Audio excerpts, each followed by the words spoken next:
இந்த காணொளியில் நாம் மிக முக்கிய வினாக்களை காண இருக்கின்றோம். 8ஆம் வகுப்பு தமிழ் புத்தகத்தில் இருக்கக்கூடிய முக்கிய வினாக்களை தான் காண இருக்கின்றோம். இதில் என்ன முக்கியமான விஷயம் அப்படின்னு பார்த்தீங்கன்னா, 8ஆம் வகுப்பு ஓல்டு புக், அதாவது பார்த்தீங்கன்னா பழைய புத்தகத்தில் இருக்கக்கூடிய மிக முக்கிய வினாக்களை தொகுத்து உங்களுக்கு கொடுத்துருக்காங்க. ஏன்னா புதிய புத்தகம் நம்மளுக்கு தெரியும், இருந்தாலும் பழைய புத்தகத்திலிருந்தும் அதிகப்படியான வினாக்கள் கேட்கப்படுகிறது. ஆகவே இந்த காணொலியில் இருக்கின்ற மிக முக்கிய வினாக்களை நாம் காணலாம். முதலாவது வினா, கீழ்காண்பவற்றுள் சரியான ஒன்றை தேர்ந்தெடுக்க சொல்லியிருக்காங்க. பாரதிதாசனை பற்றிய கூற்று: கண்ணல் பொருள் தரும் தமிழே, நீ ஓர் பூக்காடு, நான் ஓர் தும்பி. அந்த பூக்காட்டிலே அந்த பூக்களை சுற்றி வருகின்ற ஒரு தும்பி என்று சொல்லுவாங்க. இந்த பாடல் வரியை எழுதியவர் பாரதிதாசனா? இதுதான் இங்க விஷயமே. அடுத்தது, உடல் மண்ணுக்கு உயிர் தமிழுக்கு இருட்டறையில் உள்ளதடா உலகம். இந்த பாடல் வரிகளுக்கும் உரியவர் பாரதிதாசனா அப்படின்னு கேட்குறாங்க.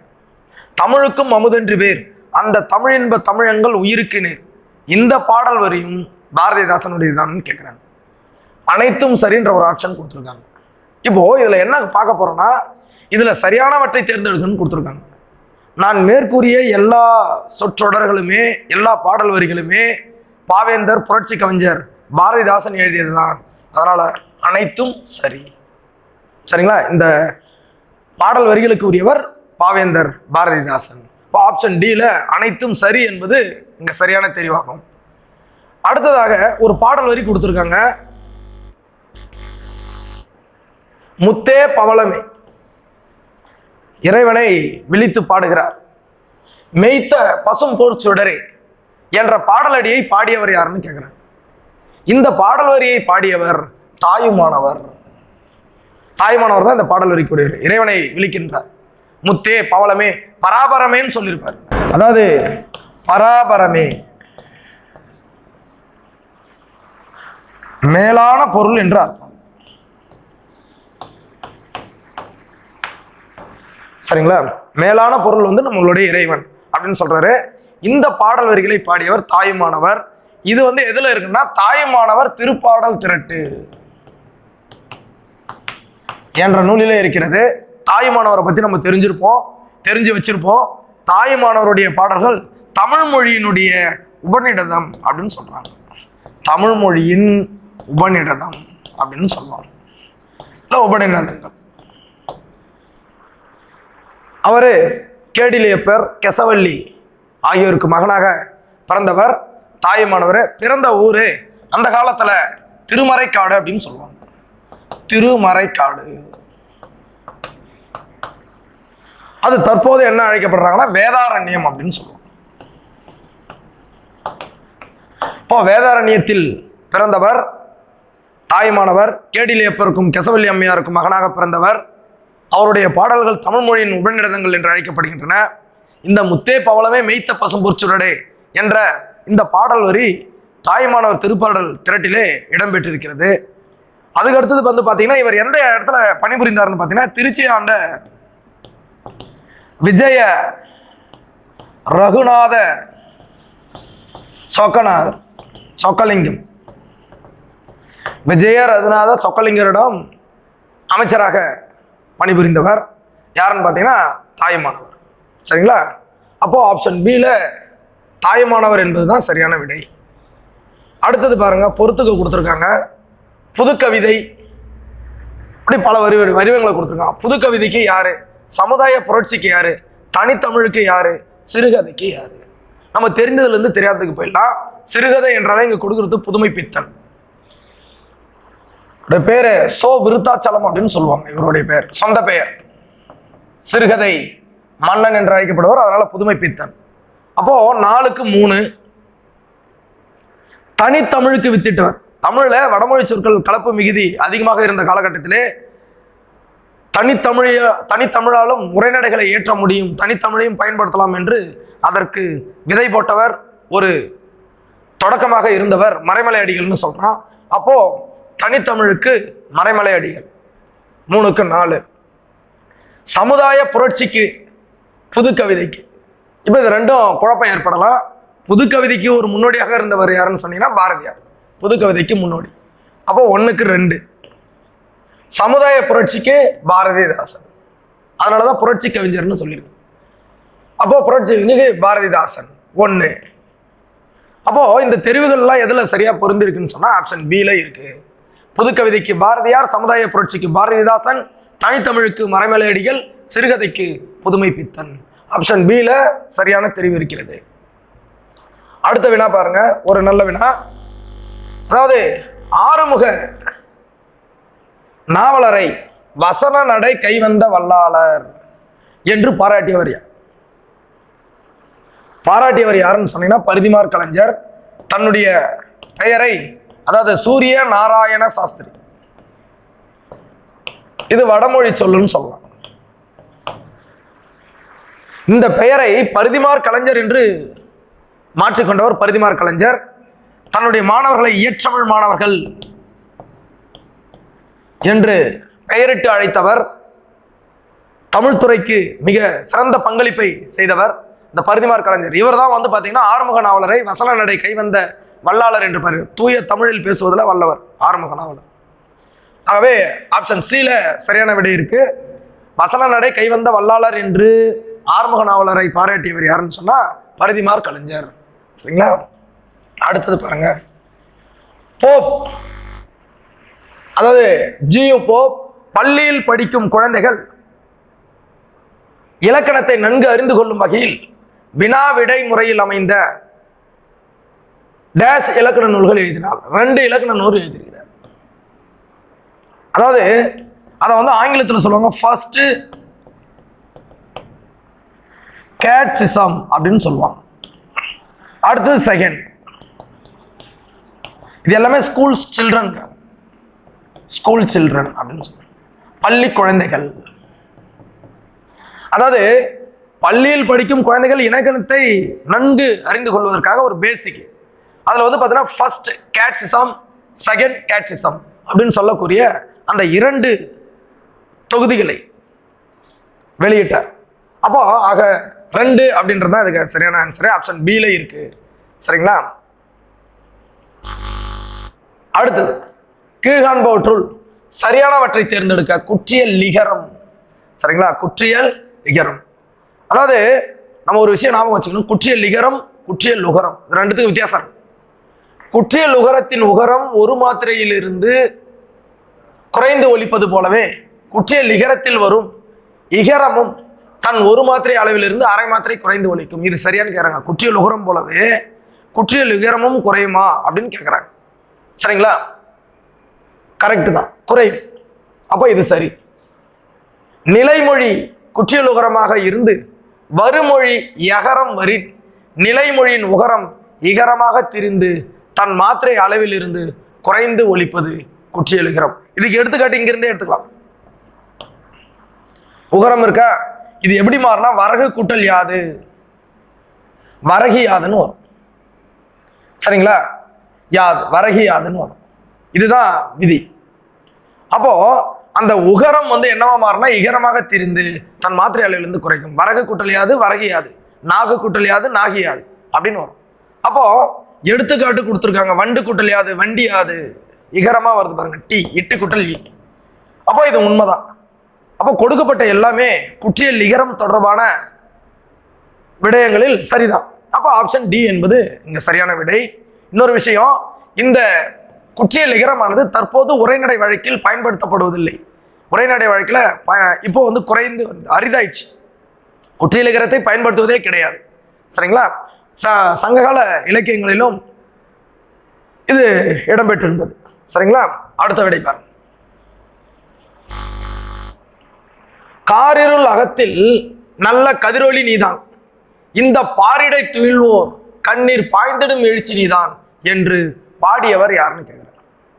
அதாவது காரிருள் அகத்தில் நல்ல கதிரொளி நீதான், இந்த பாரிடை துயில்வோர், இந்த பாரிடை, பார்னா உலகம், இந்த உலகத்துல துயில்வோர் உறங்குறவர்கள் எல்லாம் அவர்களுடைய கண்ணுல பாய்ந்திடும் எழுச்சி நீதான். இந்த உறங்குகின்றவருடைய கண்களில் வந்து எழுச்சி வரணும் அப்படின்னு சொல்லியிருக்காரு. இதெல்லாம் நம்ம படிக்கிறதுக்கு வந்து ரொம்ப சாதாரணமாக தெரியும். அந்த வார்த்தைகளுடைய வீரியம் பாருங்க. பாய்ச்சி என்பது சாதாரண, பாய்ந்திடும் என்பது சாதாரண ஒரு சொல்லுதான். எழுச்சி என்பது தனியாக சொல்லும்போது சாதாரண சொல்லுதான். ஆனால் எங்க அவரு சிறப்பை செய்திருக்கிறார் பாருங்க. பாரிடை துயில்வோர், இந்த உலகத்தில் தூங்கி கொண்டிருக்கிறவருடைய கண்களில் எல்லாம் எழுச்சியை பாய்ச்சுவது. எவ்வளவு அழகான வார்த்தைகள் பாருங்க. இந்த பாடல் வரிகளுக்கு சொந்தக்காரர் இது போன்ற வாழ்வீச்சு போன்ற தன்னுடைய உரை வீச்சை, செய்யுளில் வீச்சை வெளிப்படுத்துபவர் யாருன்னு சொன்னா பாரதிதாசன்.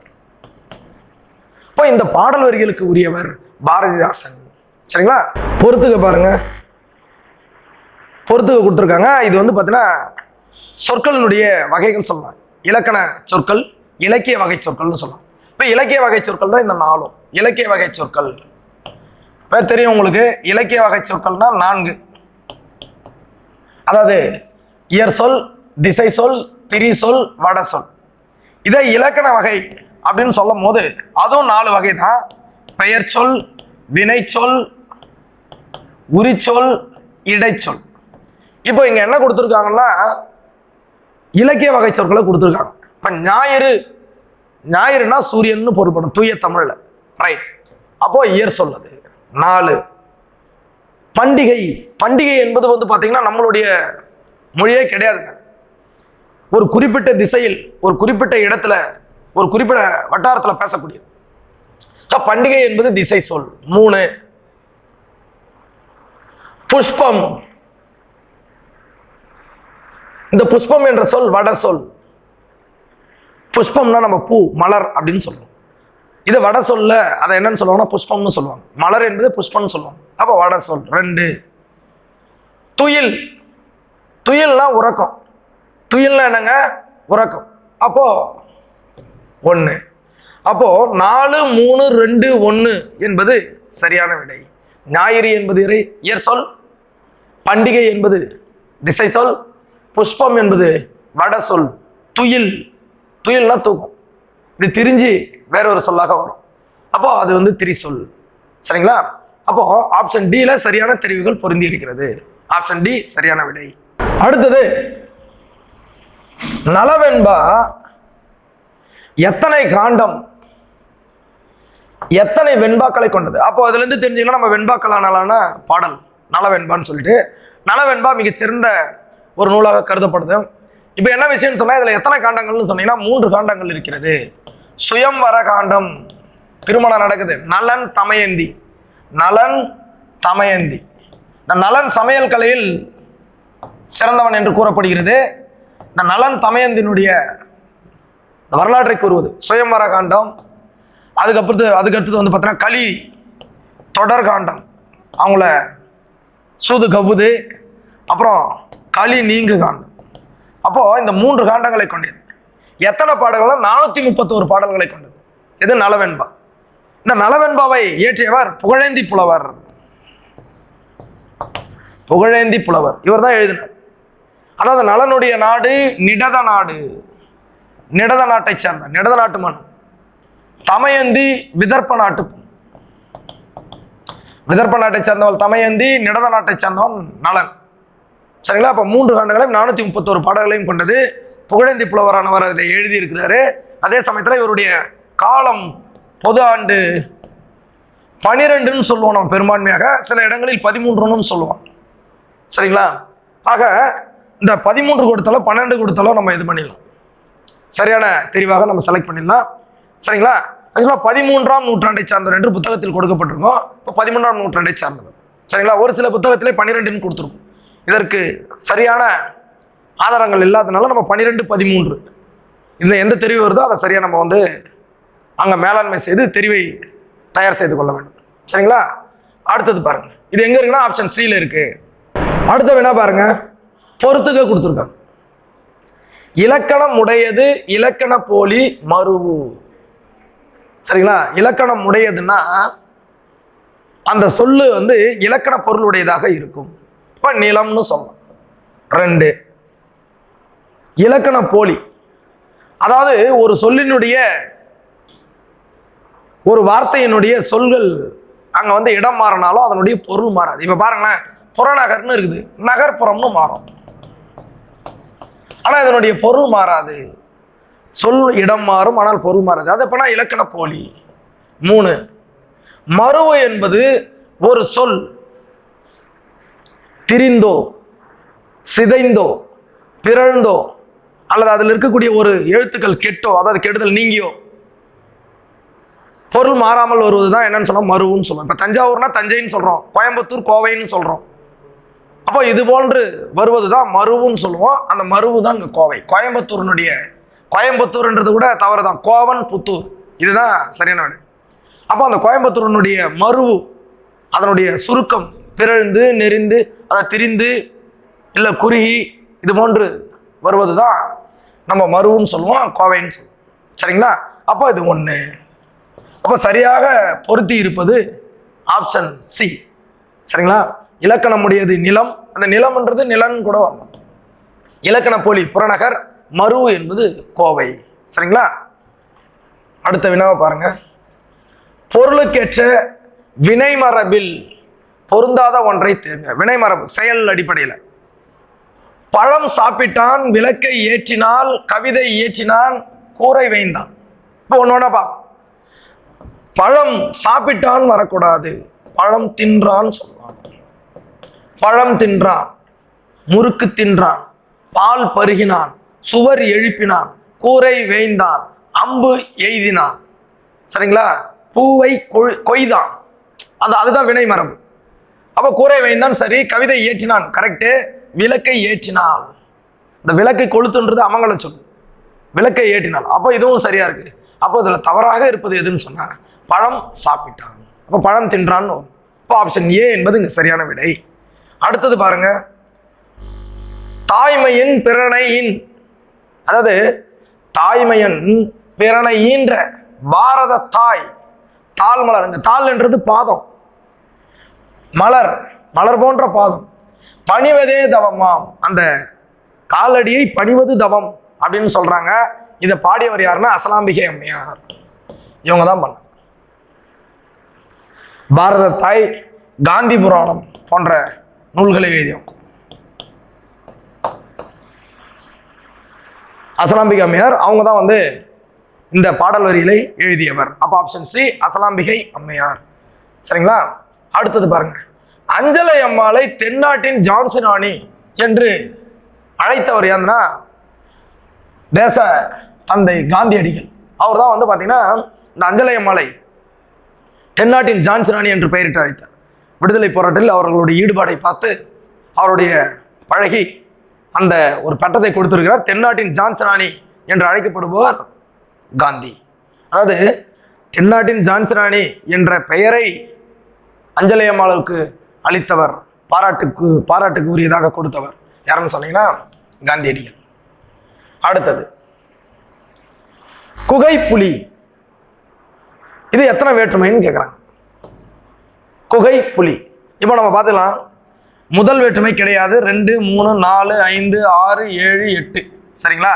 முதல் வேற்றுமை கிடையாது, எழுவாய் வேற்றுமைன்னு சொல்லுவாங்க, விழி வேற்றுமைன்னு சொல்லுவாங்க, எட்டாம் வேற்றுமை. இதுக்கு உருபெல்லாம் கிடையாது, இது ரெண்டுத்துக்கும் உருபு கிடையாது, முதல் வேற்றுமைக்கும் இதுக்கும்.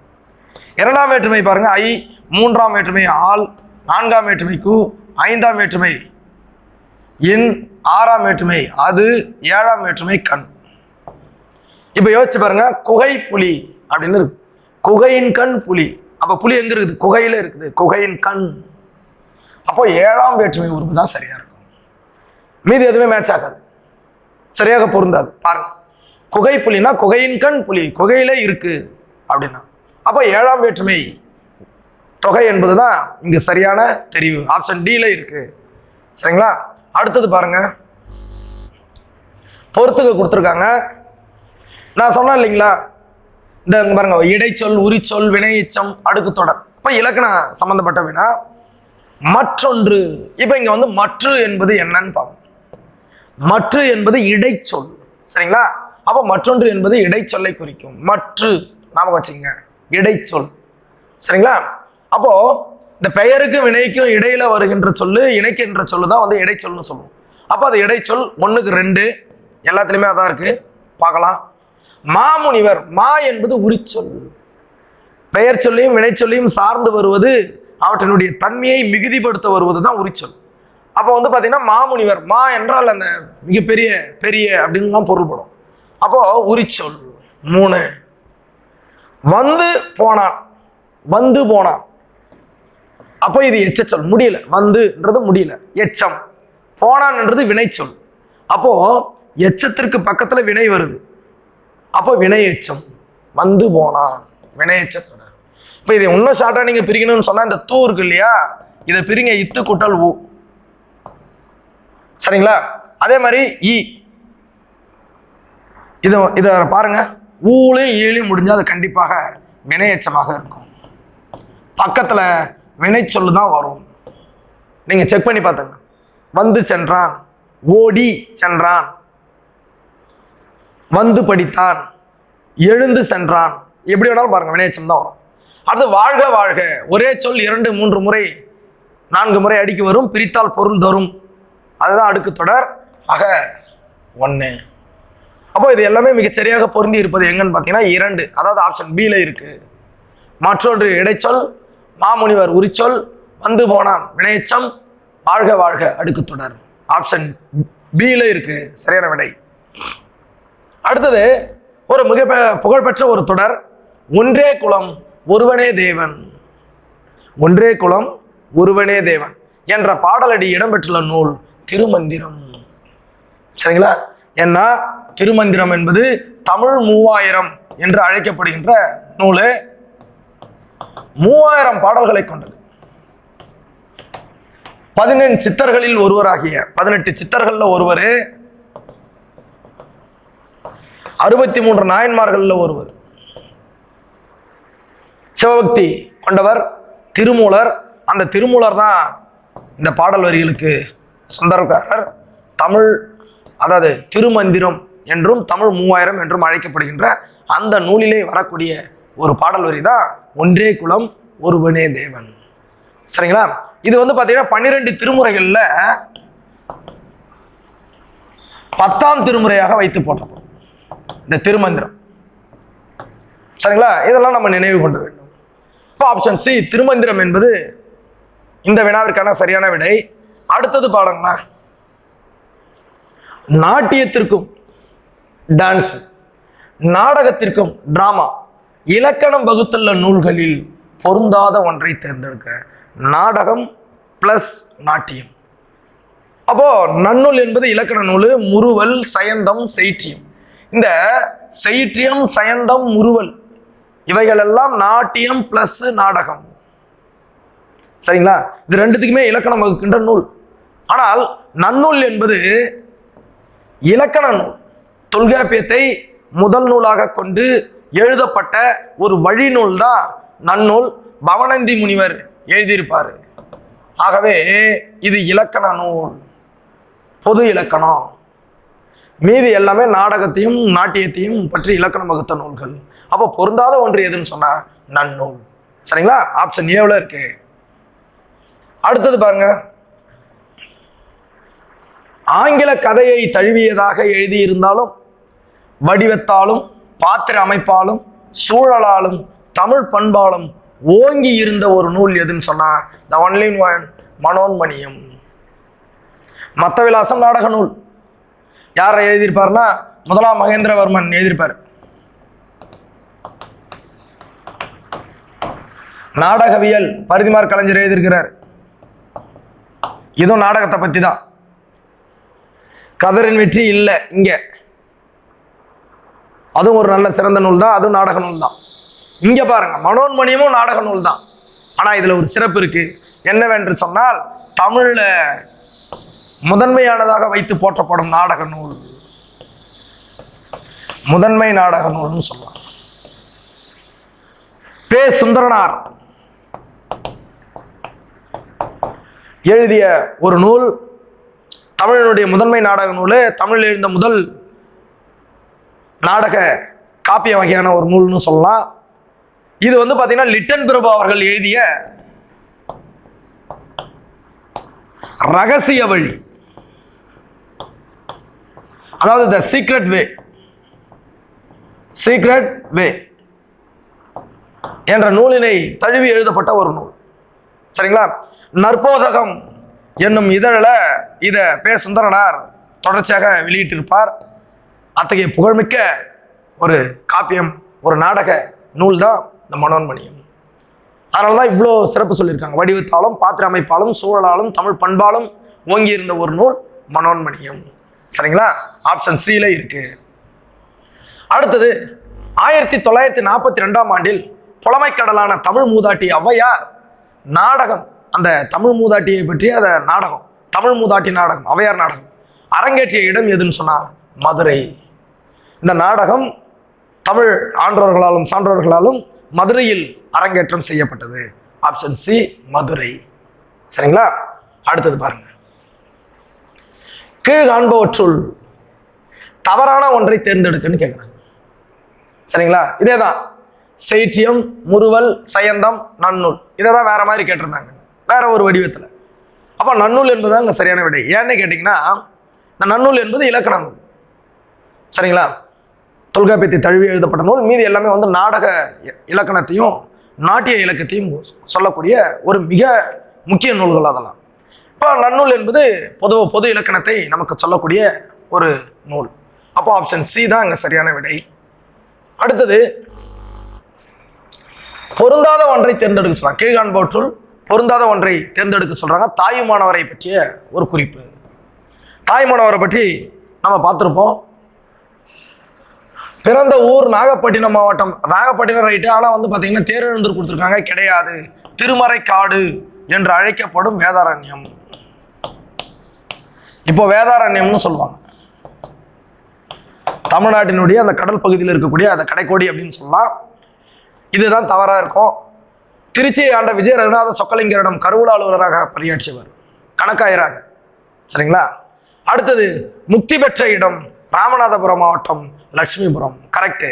பெற்றோர் கேடிலியப்பர், கெசவள்ளி அம்மையார். இது எல்லாமே ரைட்டு. இதற்கு முன்பு சென்ற வினாவில் வந்து நம்ம சொல்லியிருக்கலாம், திருச்சி ஆண்ட விஜய ரகுநாத சொக்கலிங்கரிடம் கருவூல அலுவலராக, கருவூலனா ட்ரெஷரர் அப்படின்னு சொல்லக்கூடிய கணக்காயராக, தலைமை கணக்கராக பணியாற்றினான்னு சொல்லியிருப்போம். சரிங்களா? தலைமை கணக்கர். சரிங்களா? அதனால கொஞ்சம் பார்த்துங்க. தலைமை கணக்கராக பணியாற்றியவர். நம்ம இதுக்கு முன்பு சென்ற வினாவில் வந்து தலைமை அமைச்சர்னு சொல்லியிருப்போம். தலைமை அமைச்சர் கிடையாது, தலைமை கணக்காயராக பணியாற்றினார். கருவூல அதிகாரி, தலைமை கணக்கராக பணியாற்றியவர் தான் தாயுமானவர்.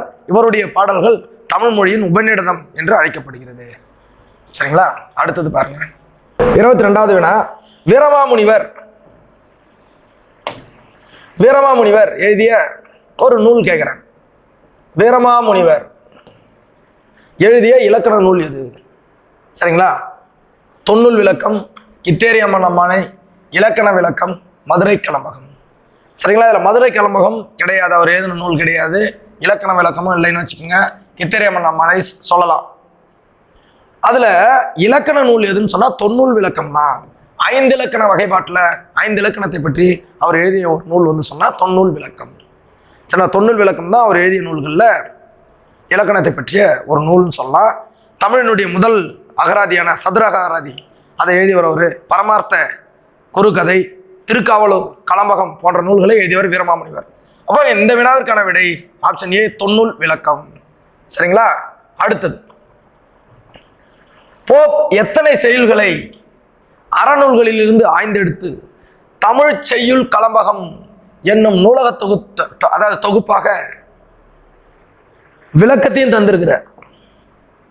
அந்த பாடல்களுக்கு விளக்கமும் கொடுத்திருக்கிறாரு. அப்படின்னு பார்த்தா 600. அதாவது பார்த்தீங்கன்னா போப் எத்தனை செயல்களை அறநூல்களில் இருந்தால் 600. அதனுடைய பொருளும் விளக்கமும் கொடுத்துருக்காரு. அப்போ ஆப்ஷன் டி 600. சரிங்களா? அடுத்தது பாருங்க. குற்றியல் உகரம் எத்தனை வகைப்படும்னா 6. நம்மளுக்கு ஏற்கனவே தெரியும். உயிர் தொடர் குற்றியலுகரம், நெடில் தொடர் குற்றியலுகரம், வன் தொடர் குற்றியலுகரம், மென் தொடர் குற்றியலுகரம், ஆயுத தொடர் குற்றியலுகரம், இடைத்தொடர் குற்றியலுகரம். சரிங்களா? இந்த 6 வகை ஆப்ஷன் சில இருக்கிறது. அடுத்தது பாருங்க. நெடில் தொடர் குற்றியலுகிற எண்ணை தேர்ந்தெடுக்க. எல்லாமே எண்களினுடைய பெயர்கள் தான். இதுல நெடில் தொடர் கேட்டுறாங்க. இப்ப பாருங்களேன், 6 தான் சரியான விடை. எப்படின்னு பாருங்க. ரூ, இரு கூட்டல் ஊ. அப்போ இது வந்து ஒரு குற்றியலுகர சொல். இது எதை சார்ந்து வருதுன்னு பாருங்க. அதனுடைய முதல் எழுத்து வந்து பாருங்க ஆ, நெடில் எழுத்து. அப்ப நெடில் எழுத்தை தொடர்ந்து வருவது. அப்போ நெடில் தொடர் குற்றியலுகரம். சரிங்களா? இப்போ நீங்க நல்லா யோசிச்சுப்பாங்க. இப்போ கூ எடுத்துக்கிறீங்க, இக்கு கூட்டல் ஊ, ஆனா இதனுடைய முன்னெழுத்து ஒற்றெழுத்து, அப்ப இது வராது. ஞஞ்சன நமன, அப்ப என்ன வரும்னா அங்க நம்ம அது இடை எழுத்தா வருது. சரிங்களா? அதனால அதன் முன்னெழுத்து வச்சுதான் நம்ம சொல்லுவோம். அப்போ சி என்பது இங்க 6 என்பது சரியான விடை. நெடில் தொடர் குற்றியலுகரம் 6. அடுத்தது பாருங்க. வள்ளுவன் தன்னை உலகினிக்கே தந்து வான்புகழ் கொண்ட தமிழ்நாடு, நெஞ்ச எல்லும் சிலப்பதிகாரம் என்று மணி யாரம் படைத்த தமிழ்நாடு என்று பாடியவர் மகாகவி பாரதியார். ஆப்ஷன் ஏவுல இருக்கு, மகாகவி பாரதியார். வள்ளுவன் தன்னை உலகினிக்கே தந்து வான்புகழ் கொண்ட தமிழ்நாடு, நெஞ்ச எல்லும் சிலப்பதிகாரம் என்றொரு மணி யாரம் படைத்த தமிழ்நாடு என்று பாடியவர் மகாகவி பாரதியார். ஞாபகம் வச்சுங்க. அடுத்தது பொறுத்துக்க கொடுத்துருக்காங்க. அதாவது நிலம் நாய் என்னன்னு கொடுக்குறான். வந்தது படித்தான், இதெல்லாம் வினை, இதுவும் வினை, களிறு புறவி. இப்போ இதெல்லாம் என்னன்னு கேட்குறாங்க. நிலம் நாய் இயல்பாகவே அது வந்து பார்த்தீங்கன்னா ஒரு சொற்கள், இயல்பான சொற்கள். இப்போ நம்ம தெரிந்ததுலேருந்து தெரியாததுக்கு போகலாம். இப்போ வந்து பாருங்களேன், களிறு புறவி, களிறு புறவி. இப்போ களிறுனா யானைன்னு சொல்லுவோம், புறவின்னா குதிரைன்னு சொல்லுவோம். அப்போ இது வந்து திரி சொல்லாக இருக்கும். ஆகவே இது வந்து பெயரை சொல்றதுனால இது பெயர் திரிச்சொல். சிக்கு 4 எங்க இருக்கு? இதோ இருக்கு. சரிங்களா? அடுத்தது வினவினான் நோக்கினான், வினவுதல் நோக்குதல், அதாவது வினவு நோக்கு, இது வந்து பாத்தீங்கன்னா வினைச்சொல். ஆனால் இது திரிந்து வரும், கற்றவர்களுக்கு மட்டுமே புரியக்கூடியதா அப்படின்னு கூட சொல்லலாம். அப்போ இது வந்து வினை திரி சொல் 1. அடுத்தது பாருங்க, வந்தது படித்தான். அப்ப வந்து படித்து அப்படின்றது சாதாரண ஒரு வினை, ஒரு செயலை குறிக்கக்கூடியது, இது இயல்பாகவே இருக்கக்கூடியது, அதனால அது வினை இயற்சொல். 2க்கு 3. நிலம் நாய் என்பது பெயர்கள், ஆனா அதே சமயத்துல இயல்பான பெயர்கள் இயற்சொல் அப்படின்னு சொல்லலாம். அப்போ அது வந்து 2 பெயர் இயற்சொல். அப்போ அதுக்கு வந்து 2. ஆப்ஷன் பில சரியாக இருக்கும். 2, 3, 4, 1. நிலம் நாய் பெயர் இயற்சொல், வந்தது படித்தான் வினை இயற்சொல், களிறு புறவி பெயர் திரிசொல், வினவினான் நோக்கினான் வினை திரிசொல். சரிங்களா? ஆப்ஷன் பி என்பது இங்க சரியான விடை. அடுத்து சலவர், இச்சொல்லினுடைய எதிர்ச்சொல் என்னன்னு கேட்கிறாங்க. சலவர் அப்படின்னு சொன்னா வஞ்சகர் என்பது பொருள். இங்க என்ன கேட்டிருக்காங்கன்னா எதிர்ச்சொல். வினாவை நம்ம சரியா படிச்சு பார்க்கணும். அப்போ அந்த வஞ்சகர் என்ன தீயவர்னு சொல்லலாம்னு வச்சுங்களேன். அப்ப இதனுடைய எதிர்ச்சொல் நல்லவர். அப்போ இங்க நல்லவர் என்பதுதான் சரியான விடையாக இருக்கும். ஏனென்றால் இங்க என்ன சொல்லனா எதிர்ச்சொல் கேட்டிருக்காங்க. அப்ப சலவர் என்பதனுடைய எதிர்ச்சொல் நல்லவர். ஆப்ஷன் டில இருக்கு. அடுத்த வினா பாருங்க, பொறுத்துக்க கேட்டிருக்காங்க. சொல் பொருள் சம்பந்தப்பட்டது தொடர்புடைய பொறுத்துக்க எதுன்னு சொன்னீங்கன்னா சொல் பொருள். இப்ப பார்க்கலாம், தார், தார் மாலை வேந்தன், தார் மாலை அப்படின்னு சொல்லுவாங்க, தார் வேந்தன் அப்படின்னு சொல்லுவாங்க. அப்போ மாலை அணிந்த மன்னன் அப்படின்னு ஒரு பொருள். அப்போ தார் என்றால் மாலை, நேரா பொறுத்திருக்கு. அப்போ 1. சேடி அப்படின்னு சொன்னா தோழி, இதுவும் நேராகவே பொறுத்திருக்காங்க. கல், தேன், அந்த மலர்களிலே இருக்கக்கூடிய கல்லுண்ணும் மாக்கள், அதாவது வண்டுகள்னு சொல்லுவாங்க. அப்ப கல் என்பது இங்க தேன், தேன் என்பதற்கு கல்லுன்னு ஒரு பேர் இருக்கு. வல்லை, வல்லை என்பது ஒரு வகை கொடி. அதே சமயத்துல இந்த வல்லை என்பது ஒரு வகையான, அதாவது இந்த நெல் குத்தும் போது பாடுற பாட்டுக்கு பேரும் வல்லை பாட்டு அப்படின்னு சொல்லுவாங்க. வல்லை என்பது ஒரு வகை கொடி இனம், அதனால இது வந்து ஒரு வகை நீர்க்கொடின்னு சொல்லியிருக்காங்க. நீரில் விளைகிறது, அதன் நீரில் வளர்ந்து கொடியாக பரவுவது. அப்போ எல்லாமே சரியாக பொறுத்திருக்கு. 1, 2, 3, 4 நேராகவே பொறுத்திருக்கு. அப்போ ஆப்ஷன் பி என்பது இங்க சரியான விடை. சரிங்களா? சொல் பொருள் வந்து ரொம்ப முக்கியம், பார்த்துங்க. அடுத்தது பொருந்தாத ஒன்றை தேர்ந்தெடுக்கன்னு கேட்குறாங்க. அப்போ திரு என்பதனுடைய பொருள்ல எது தவறான பொருளாக இங்க கொடுக்கப்பட்டிருக்குதோ அதுதான் சரியான விடை. இப்போ வினாவை நல்லா புரிஞ்சுங்க. திரு என்பதனுடைய பொருள் இங்க என்ன சொல்றாங்கன்னா அந்த பொருள் தான் கொடுத்துருக்காங்க, 4மே பொருள் தான். ஆனா இதுல எது பொருந்தாத இருக்கு அப்படின்னா தவறான ஒன்றுன்னு கேட்குறாங்க. திரு என்றால் செல்வம், சரி. திருனா ஒரு மதிப்புமிக்கு, மேன்மை, உயர்வாக, சிறப்பாக, இதுவும் சரி. திருமகள், அவங்களும் பேர் என்னன்னு சொல்லுவாங்க, திருன்னு தான் சொல்லுவாங்க. இது எல்லாமே சரிங்க. ஆனா அன்பு என்பது இங்க கிடையாது. திரு என்ற சொல்லினுடைய பொருள் அன்பு கிடையாது. அப்ப இங்க பொருந்தாத சொல் அன்பு.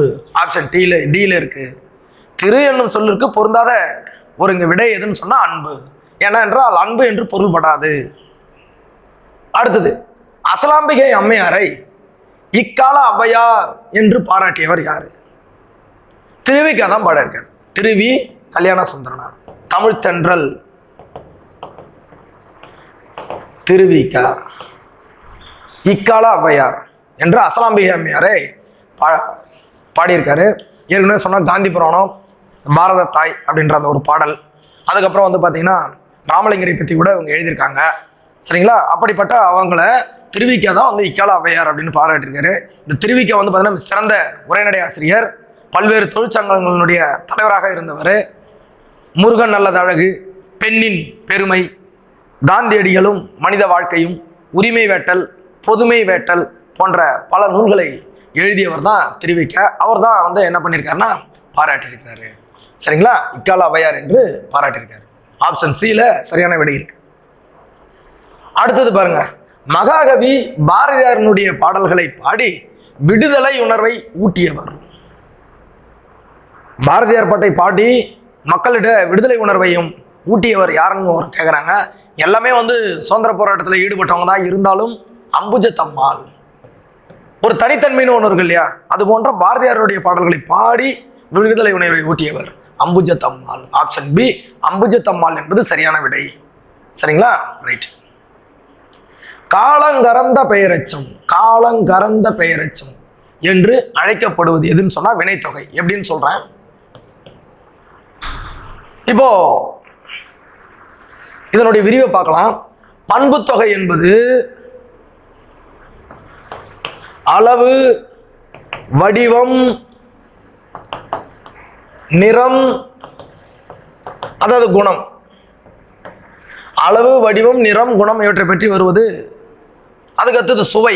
இது குணம்ன்றதை விட்டுருங்க, சுவை. இந்த 4 அடிப்படையில் வரும் பண்பு. ஆகிய, ஆன என்ற 2 பண்புறுகளை பெற்று வரும். இதுதான் பண்பு தொகை. அன்மொழி தொகை எனப்படுவது தொகைநிலை தொடர்கள் 6.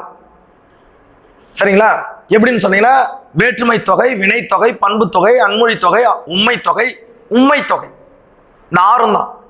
அப்ப இந்த அன்மொழி தொகை என்பது என்னன்னா, இதை தவிர்த்து மீதி இருக்கு பாருங்க. வினைத்தொகை, பண்பு தொகை, வேற்றுமை தொகை, அதுக்கப்புறம் ஓமை தொகை, உண்மை தொகை. இவற்றில் இடம்பெறும் இந்த உறுப்புகள் எல்லாம் இல்லாம வருகின்ற அந்த தொகைக்கு பேர் தான் அன்மொழி தொகைன்னு சொல்லுவோம். ஓமை தொகை நம்மளுக்கே தெரியும், ஒரு பொருளை அதை விட சிறந்த மற்றொரு பொருளோடு ஒப்புமைப்படுத்துவது. சரியா? அடுத்தது வினைத்தொகை என்பது வந்து பார்த்தீங்கன்னா ஒரு வினையை குறிப்பது. இதுதாங்க கேள்வி. காலம் கறந்த பெயரெச்சம் என்பது வினைத்தொகை. நான் சொல்லிட்டேன், ஆன்சர் இதுதான். ஏன்னு சொன்னா 3 காலத்திற்கும் வரும். வினைத்தொகை சொற்களை எடுத்துங்க, 3 காலத்தையும் குறித்து, நிகழ்காலம், இறந்த காலம், எதிர்காலம், இந்த 3 காலத்தையும் குறித்து வரும். நடுவில் ஒற்றெழுத்து வல்லினம் மிகாமல் வரும் வினைத்தொகை. ஒரு வினையை செய்வதாக வரும். சரிங்களா? இந்த 3 காலத்துக்கும் உரியதுனால தான் இதை என்ன சொன்னா காலம் கறந்த பெயரெச்சம் அப்படின்னு சொல்லுவோம். இப்போ உதாரணத்துக்கு பார்த்தீங்கன்னா கொய்மலர் சொல்லுவோம். கொய்மலர், கொய்த மலர், கொய்யும் மலர். சரிங்களா? இப்போ 3 காலத்துக்கும் சொல்லலாம்.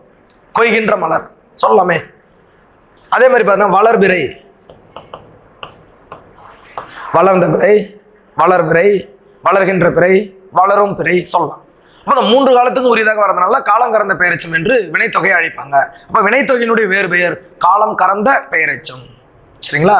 அடுத்தது, சால பசித்தது என்பது டேஷ் தொடர். இதை நீங்க தெரிஞ்சுக்கணும். இப்போ எனக்கு தெரியும் உரிச்சொல் தொடர். ஏன் அப்படின்னு சொன்னா இந்த சால, தவ, நனி, உரு, அதுக்கப்புறம் கடி, இந்த போன்ற சொற்கள்லாம் உரிச்சொற்கள்னு சொல்லுவாங்க. பெயர் சொல்லியும் வினை சொல்லியும் சார்ந்து வருவன, அவற்றின் தன்மையை மிகுதிப்படுத்த வருவன தான் உரிச்சொல். இப்போ உதாரணத்துக்கு சால பசித்ததுன்னா, பசித்ததுன்னா பசி இருக்கு, உணவு தேவை. ஆனா சால பசித்ததுன்னா மிகுந்த பசி, அதிக பசி. அப்ப அதனுடைய தன்மையை கொஞ்சம் உயர்த்தது பாருங்க. அப்படி வருவதுதான் உரிச்சொல் தொடர். அதனாலதான் இது உரிச்சொல் தொடர் என்பது சரியான விடை. ஆப்ஷன் ஏவுல இருக்கு. அடுத்தது பாருங்களேன், திருமந்திரத்தினுடைய புகழ்மிக்க தொடர்னு கேட்குறாங்க. இது எல்லாமே திருமந்திரம் தான். உடம்பை வளர்த்தேன் உயிர் வளர்த்தேனே, ஒன்றே குலம் ஒருவனே தேவன், உடம்பை வளர்க்கும் பாயம் அறிந்தே, உடம்பார் அழியின் உயிரர். உடம்பால் அழியின் உயிரார் அழிவர், திடம்பட மெய்ஞானம் சேரவும் மாட்டார், உடம்பை வளர்க்கும் உபாயம் அறிந்தே, உடல் வளர்த்தேன் உயிர் வளர்த்தேனே. திருமூலர் பாட்டு, திருமந்திரத்துல. இது நாலுமே அவருடைய பாடல் வரிகள் தான். இருந்தாலும் மிக மிக புகழ்பெற்றதாக விளங்கியது ஒன்றே குலம் ஒருவனே தேவன். அததான் அவர் சொல்றார். புகழ்பெற்ற தொடர் ஆப்ஷன் பி, ஒன்றே குலம் ஒருவனே தேவன். செய்யுள் வடிவில் இயற்றிய இந்த நாடகவியல் என்னும் நூலை இயற்றியவர் யாருன்னு சொன்னா பரிதிமாற் கலைஞர். இவர் பார்த்தீங்கன்னா நாடகவியல், மான விஜயம், ரூபாவதி, கலாவதி போன்ற நூல்களை இயற்றியிருக்கிறாரு. தன்னுடைய மாணவர்களை ஈற்றமிழ் மாணவர் என்று அழைத்தவர். சூரிய நாராயண சாஸ்திரி என்று தன்னுடைய பெயரை பரிதிமாற் கலைஞர் என்று மாட்டிக்கொண்டவர். ஆறுமுக நாவலரை வசன நடை கைவந்த வல்லாளர் என்று புகழ்ந்தவர். தமிழ் மீது மிகுந்த பற்று கொண்டவர். சரிங்களா? அவர் தான் பரிதிமாற் கலைஞர். சங்கரதாஸ் சுவாமிகள் வந்து பார்த்தீங்கன்னா நாடகத்துறையில் ஒரு புது முறையையும் மறுமலர்ச்சியையும் ஏற்படுத்தியவர். ஒரு புதிய மாற்றத்தை கொண்டு வந்தவர் சங்கரதாஸ் சுவாமிகள். அதனால தான் இவர் தமிழ் நாடக தலைமை ஆசிரியர், தமிழ் நாடக இமயமலை அப்படின்னு சொல்லுவாங்க. மறைமலடியில் தனித்தமிழுக்கு வித்திட்டவர். பம்மல் சம்பந்தனார் வந்து என்னன்னு சொல்லுவாங்கன்னா தமிழ் நாடக உலகினுடைய பிதாமகன். அடுத்தது தமிழ் நாடகத்துறையில் ஒரு மிகப்பெரிய ஒரு உழைப்பையும் தன்னுடைய சேவையையும் மிகப்பெரிய ஒரு மாற்றத்தையும் கொண்டு வந்தவர் பம்மல் சம்பந்தனார் சொல்லுவாங்க. சுகுண விலாச சபை என்ற ஒரு சபையை உருவாக்கியவர். மனோகரா என்ற நாடகம் கிட்டத்தட்ட 70 ஆண்டு காலம் திரையிடப்பட்டது, நடித்து காட்டப்பட்டது. அப்படிப்பட்ட அந்த மனோகரா நாடகத்தை இயற்றியவரும் பம்மல் சம்பந்தனார் தான். இவரையும் தமிழ் நாடக தந்தை அப்படின்னு சொல்லுவாங்க. சரிங்களா? இப்போ நம்ம இந்த வினாவிற்கு விடை வந்து பார்த்தீங்கன்னா நாடகவியல் என்னும் நூலினுடைய ஆசிரியர் பரிதிமாற் கலைஞர். ஆப்ஷன் ஏவில் இருக்கு. அடுத்தது நாடக உலகின் இமயமலை. நம்ம போன வினாவிலே விவாதித்தோம். நாடக உலகின் இமயமலை தமிழ் நாடக தலைமை ஆசிரியர்.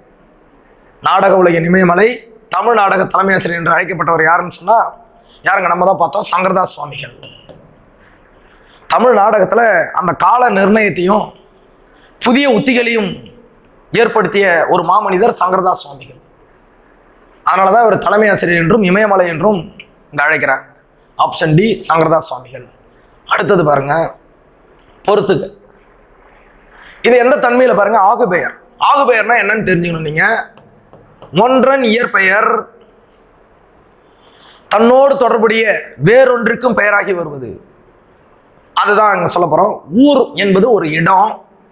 ஊர் என்பது ஒரு பகுதி, ஒரு இடம். உறங்கியதுன்னா ஊர்னா அந்த ஊர் உறங்குதுன்னா ஊரில் உள்ள மக்கள். அப்போ அந்த ஊரில் உள்ள மக்களுக்கு ஆகி வந்தது. அதுதான். அப்போ இது வந்து இடவாகு பெயர். 1, 2. சித்திரை வந்தால், சித்திரை என்பது ஒரு காலம், ஒரு மாதம். ஆக சித்திரை வந்தால் என்பது காலவாகு பெயர். சரி. பொங்கல் தின்றால். பொங்கல் என்பது பொங்குதல், ஒரு வேலை, ஒரு வினை செய்து கொண்டு நடந்து கொண்டிருக்கிறது. அது ஒரு வேலை, செயல். அப்போ அது தொழிலாகு பெயர். 1. நீலம் சூடினால். நீலம் சூடினால், நீலம் என்பது நிறப்பண்பு. நீலம் என்றது கலர்னு சொல்லுவோம் இல்லையா, நிறம். அந்த நிறப்பண்பை கொண்டதால் அது பண்பு பெயர். ஆகவே அது குணப்பெயர்னு சொல்லுவாங்க. பண்பு குணம் ஒன்று தான். அப்போ 3. இது எல்லாமே மிகச்சரியாக எதில் பொருந்தி இருக்குன்னு சொன்னால் ஆப்ஷன் ஏவில் பொருந்தி இருக்கிறது. சரிங்களா? அடுத்தது பொருந்தாத ஒன்றை தேர்ந்தெடுக்க. பொரியல் உண்டான், அவியல் உண்டால், சுண்டல் தின்றால், சித்திரை வந்தான். இதுல எதுங்க வித்தியாசமா இருக்குன்னு பார்த்தோன்னா ஆப்ஷன் சி. இதுதான் ஆன்சர். ஏன் வித்தியாசமா இருக்குன்னு பாருங்க. பொரியல், அவியல், சுண்டல் தொழில் பெயர். அதாவது பார்த்தீங்கன்னா அந்த அவியல் உண்டால் சாப்பிட்றாங்க. இங்க சித்திரை வந்தான் என்றது பாருங்க. சித்திரை வந்தான் அது வந்து அவனுடைய அந்த காலத்தினுடைய பெயர், காலப்பெயர். சரிங்களா? இது எல்லாமே வந்து பார்த்தீங்கன்னா ஒரு சுண்டல் தின்றான் அந்த உணவுப் பொருளுக்கு ஆகிய பெயர். அப்போ இதுதான் பொருந்தாத ஒன்று. பொரியல் உண்டான், அவியல் உண்டால், சுண்டல். இது வந்து அவித்த பொருள். சுண்டல் சுண்டிய பொருள்னு சொல்லலாம். பொரியல் பொரித்த பொருள். அதெல்லாம் சாப்பிட்றாங்க, உணவுக்கான பெயராக மாறி வருது. அதாவது தொழிலாகு பெயர் அப்படின்னு சொல்லலாம். ஆனால் சித்திரை வந்தான் என்பது அந்த காலத்தினுடைய பெயராக இருப்பது அந்த காலத்தினை உணர்த்தி வருவதனால இந்த மூன்றிலிருந்து இது வேறுபட்டது. சரிங்களா? ரைட். அடுத்தது நீல வான்மறைக்கும் ஆள்தான் ஒற்றைக்கால் நெடிய பந்தல். இப்பாடலடி இடம்பெற்றுள்ள நூல் நீல வான்மறைக்கும் ஆள்தான் ஒற்றைக்கால் நெடிய பந்தல். பாரதிதாசனுடைய அழகின் சிரிப்பு என்ற நூல்ல எழுதப்பட்டது. பாரதிதாசன் எழுதினாரு. இவர் எழுதிய நூல்கள் உங்களுக்கு எல்லாருக்குமே தெரியும். மறுபடியும் ஒரு முறை: இருண்ட வீடு, அழகின் சிரிப்பு, குடும்ப விளக்கு, பாண்டியன் பரிசு, தமிழச்சியின் கத்தி, தமிழ் இயக்கம், குறிஞ்சி திட்டு, சஞ்சீவி பர்வதத்தின் சாரல், விசிராந்தியார், இது போன்ற நூல்கள்லாம் அவர் எழுதியதுதான். இந்த எதிர்பாராத முத்தம், குடும்ப விளக்கு, இந்த நூல்களை எல்லாம் எழுதியவர். பிசிராந்தியர் என்ற நாடக நூல் சாகித்ய அகாதமி விருது வாங்கினது. இதெல்லாம் உங்களுக்கு தெரியும். இருந்தாலும் இந்த பாடல் வரிக்கு உரிய நூல் அழகின் சிரிப்பு, ஆப்ஷன் சில இருக்கு. அடுத்தது பாருங்க, பொறுத்துக்க. சொல் பொருள் பொருத்தணும். ஆறு, ஆறு என்றால் எண், நதி, வழி, அவ்வளோ பொருள் இருக்குது. அப்போ வழி என்பது இங்கே சரியான விடை. உடுக்கை, உடுக்கை இழந்தவன் கை போலே. அப்போனா உடுக்கை என்பது ஆடை. 3. இடுக்கன்னா துன்பம். அந்த திருக்குறள்ல இருந்து கொடுத்துருப்பாங்க. இடுக்கண் களைவதாம் நட்பு. அப்போ துன்பத்தை களைவது நட்பு. இடுக்கண் என்றால் துன்பம். இப்போ 2. அல் என்றால் இரவு. அல் என்றால் இரவு. 1.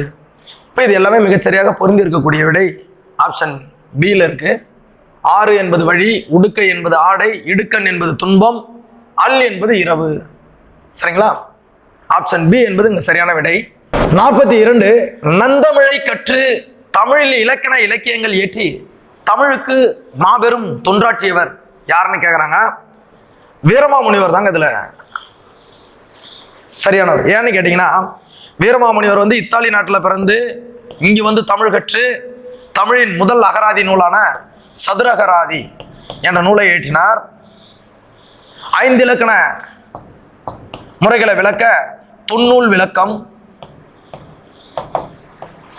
பரமார்த்த குறுகதை, திருக்காவலூர் கலம்பகம், கித்தேரி அம்மன் அம்மானை, பரமார்த்த குறுகதைகள் போன்ற பல சிறந்த நூல்களை இயற்றியவர் வீரமாமுனிவர்.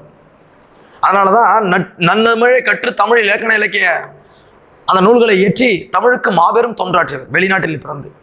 அதனால ஆப்ஷன் ஏ வீரமாமுனிவர் என்பது இங்க சரியான விடையாக இருக்கும். ஜியு போப் எந்த ஆண்டில் திருவாசகத்திற்கு ஆங்கில மொழிபெயர்ப்பை வெளியிட்டார் அப்படின்னு ஒரு கொஸ்டின் கேட்டிருக்காங்க. 1900. என்னுடைய நினைவின்படி ஏப்ரல் 24 இருக்கும். சரிங்களா? 1900 ஜியு போப் திருவாசகத்தின் ஆங்கில மொழிபெயர்ப்பினை வெளியிட்டார். இப்போ இதுல விஷயம் என்னன்னு சொன்னா, 1837 தாங்க இவர் வந்து தமிழ் படிக்கவே கத்துக்கிறாரு.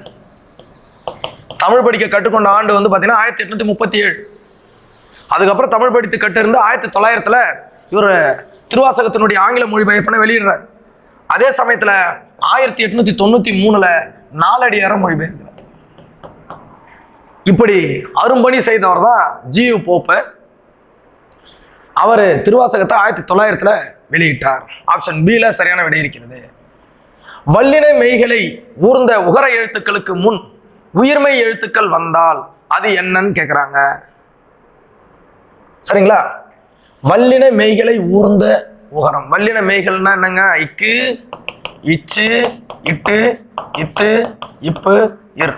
அதாவது இதுல வந்து என்ன உகர எழுத்துக்கள்னா குசுடு துபுருன்னு சொல்லுவாங்க.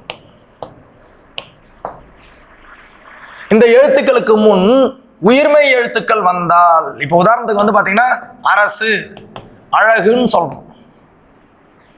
இப்ப இதற்கு முன்பாக வந்து இந்த குசுடு துபுரு என்ற வார்த்தை வந்துச்சுன்னா அது என்னன்னு கேக்குறாங்க. உயிர் தொடர் குற்றியலுகரம். அதுக்கு பேர் என்னன்னு சொல்றாங்க? உயிர் தொடர் குற்றியலுகரம். ஏன்னா உயிர் எழுத்து இருக்கும். அததான் இங்க கேட்டிருக்காங்க. ஆப்ஷன் ஏ உயிர் தொடர் குற்றியலுகரம். சரிங்களா? ரைட். பஞ்சியொளிர், விஞ்சு குளிர், பல்லவ மணுங்க செஞ்சவிய கஞ்சனிகர் சீரடியாளாகி சந்தத்தில் விளையாடி கொண்டிருப்பார். யாருன்னு சொன்னா கம்பர். சந்த கவிஞன் கம்பன் எழுதிய கம்பராமாயணத்துல சூர்பனகை படலம்னு ஒண்ணு இருக்கு. அந்த சூர்பனகையை பத்தி எழுதியிருப்பார். அந்த பஞ்சியொளிர் விஞ்சிகுளிர் பல்லவ மணுங்க செஞ்செவிய கஞ்சநிகர் சீரடியலாகி. அதாவது இந்த பாடல் வரிகள் எந்த இதுன்னா கம்பராமாயணத்தில் இடம்பெற்றது. சூப்பநகை படலத்துல கம்பர் மிக அழகாக வர்ணனை செய்து எழுதியிருப்பார். அந்த பாடல் வரிகள் தான் இது கம்பராமாயண நூலை சார்ந்தது. சரிங்களா? Option C Kambaramayanam. அடுத்தது சலவர் என்பதனுடைய பொருள். இதை பத்தி நம்ம ஏற்கனவே பார்த்தோம். சலவர் என்ன? வஞ்சகர். சரிங்களா? அதனுடைய எதிர்ச்சொல்ல வினாவில் பார்த்தோம். அப்ப சலவர் என்பதனுடைய பொருள் வஞ்சகர். Option D. பொறுத்துக்க பாருங்க, இதே வேறு மாதிரி கேட்டிருக்காங்க. இயற் சொல், திரிசொல், திசை சொல், இதெல்லாம் வந்து இலக்கிய வகை சொற்கள். இப்ப இயற் சொல்னு சொன்னீங்கன்னா இயல்பாகவே புரிந்து கொள்ளக்கூடியது. தண்ணீர் மாலை ரெண்டுங்க, பீல இருக்கு 2. சரிங்களா? இருங்க வர ஒரே நிமிஷம். இயற் சொல் தண்ணீர் மாலை 2 ஆப்ஷன் பீல இருக்கு. அடுத்து திரிசொல், கற்றவர்களுக்கு புரியக்கூடிய சொல்லுன்னு சொல்லலாம். திரிசொல் என்ன சொல்லுன்னு பார்க்கலாம். கொணர்ந்தால் மறைமொழி, கொணர்ந்தால் கொண்டு வந்தால், மறைமொழினா மறைவாக மொழி அல்லது வேத மொழி அப்படின்னு சொல்லலாம். மறைனா வேதம்.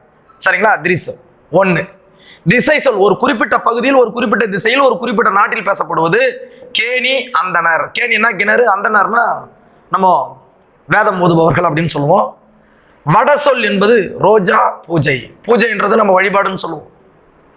ரோஜா என்பது மலர், ரோஜான்னு சொல்ல ரோசான்னு சொல்லுவோம். அந்த மாதிரி அந்த பெயரை நம்ம பண்ணுவோம். ரோஜா என்பது வடமொழி, இந்த ஜா. அப்போ அது வட சொல். அப்போ இது எல்லாமே மிக சரியாக எங்கே பொருந்திருக்குன்னா ஆப்ஷன் பியில் பொருந்திருக்கு. இயற் சொல் தண்ணீர் மாலை, திரிசொல் கொணர்ந்தால் மறைமொழி, திசை சொல் கேணி அந்தனர், அடுத்தது வட சொல் ரோஜா பூஜை. சரிங்களா? Option B. அடுத்தது குவை என்பதனுடைய பொருள். குவை அப்படின்னு சொன்னா குவியல் என்ற அர்த்தம். குவை என்ற சொல்லினுடைய பொருள் குவியல். இங்க குவளையும் வராது, மலையும் வராது, மண்ணும் வராது. குவை என்றால் குவியல், குவை, நெற்குவை அப்படின்னு சொல்லுவாங்க. அடுத்தது கூன் சங்கின் பிள்ளை கொடிப்பவள கோடெறிந்து தேன் சுழியில் வீழ திரைக்கரத்தால் என்ற அடியால் குறிப்பிடப்படும் நாடு எதுன்னு சொன்னா இது நலவெண்பாவில் வர ஒரு பாட்டு. இந்த பாடல்ல ஒரு நாட்டை பத்தி சொல்றாங்க. அந்த நாட்டினுடைய பெயர் அங்கநாடு. அங்கநாட்டை தான் இந்த படத்துல, அதாவது இந்த பாடல்ல சொல்லியிருப்பாங்க நலவெண்பாவில். சரிங்களா? கோசல நாடு வந்து ராமனுடைய நாடுன்னு சொல்லலாம். அவந்தி நாடு, அவந்தி நாட்டினுடைய மன்னன் யசோதரன் அப்படின்னு சொல்லலாம். நிடத நாடுன்றது நலன்.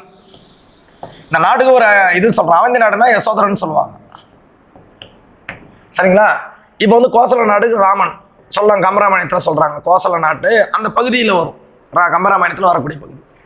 அங்கநாடு என்பது இந்த பாடல் வரிகளில் குறிப்பிடுறாங்க. இப்போ அங்கநாடு என்பது சரியான விடை. கடந்த 20 ஆண்டு கணினி பயணத்தில் இணையத்தின் பங்கு மிக சிறந்தது என்று நான் சொல்வேன் அப்படின்னு சொன்னவர் எல்லாம் வந்து பார்த்தா சத்யநாதெல்லா, அடுத்தது பிம்பர்ன்லி, ஜான் பாஸ்டல், பில்கேட்ஸ். இது யாருடைய கூற்றுன்னு சொன்னா பில்கேட்ஸ் சொன்னது. மைக்ரோசாஃப்ட் அந்த நிறுவனத்தினுடைய நிறுவனர், அதனுடைய முதலாளி அப்படின்னு சொல்லக்கூடிய பில்கேட்ஸ் தான் சொல்லியிருக்கு. 20 ஆண்டு பயணத்தில் அவர் கம்ப்யூட்டர் கண்டுபிடிச்சார். ஆனால் இணையம் வந்த பிறகுதான் மிகப்பெரிய மாபெரும் வளர்ச்சி, எண்ண முடியாத மாற்றம் அப்படின்னு சொன்னார் பில்கேட்ஸ். Option C Bill Gates. அடுத்தது பொறுத்துக்க பாருங்க. இது வந்து கூட்டப்பெயர்ல கொடுத்துருக்காங்க. கூட்டம் அதாவது கும்பல்னு சொல்லுவோம், கூட்டம்னு சொல்லுவோம், மொத்தமாக சொல்லுவோம் அப்படின்னு வச்சுங்க. மக்கள் கூட்டம் 2, மக்கள் கூட்டம். சரிங்களா? அப்புறம் பாருங்க, மக்களை வந்து நம்ம அதிகப்படியாக இருந்தாங்கன்னா கூட்டம்னு சொல்லுவோம். வீரர் புடை சூழ, அப்போ வீரர் புடை 4, 2, 4. விறகு கட்டா கற்றையா, விறகு கட்டு 3க்கு நேராகவே பொருந்துது. சுள்ளி சின்ன சின்ன குச்சிங்க, அந்த சுள்ளி தான் கற்றைன்னு சொல்லுவோம். ஏன்னா சிறிய அளவில் சிறியது, அது கற்றை 1. ஆப்ஷன் பி தான் சரியான விடை. இந்த கூட்டப்பெயர்கள்ல மக்கள் கூட்டம், வீரர் புடை, விறகு கூட்டம், கட்டு, அதுக்கு அடுத்தது சுள்ளி கற்றை. ஆப்ஷன் பி சரியான ஆன்சர், சரியான விடை. அடுத்தது தேன் நுகர் மண்டு மதுதனை உண்டு தியங்கியே கிடந்ததை கண்டு அதை சம்புவின் கனி என்று எடுத்து முன் பார்த்தால், அதாவது தடங்கையில் எடுத்து முன் பார்த்தால் அப்படின்னு ஒரு வேக சிந்தாமணி பாடல். இது என்ன விஷயம்னு சொன்னீங்கன்னா இதனுடைய ஆசிரியர் பெயர் அறியப்படவில்லை.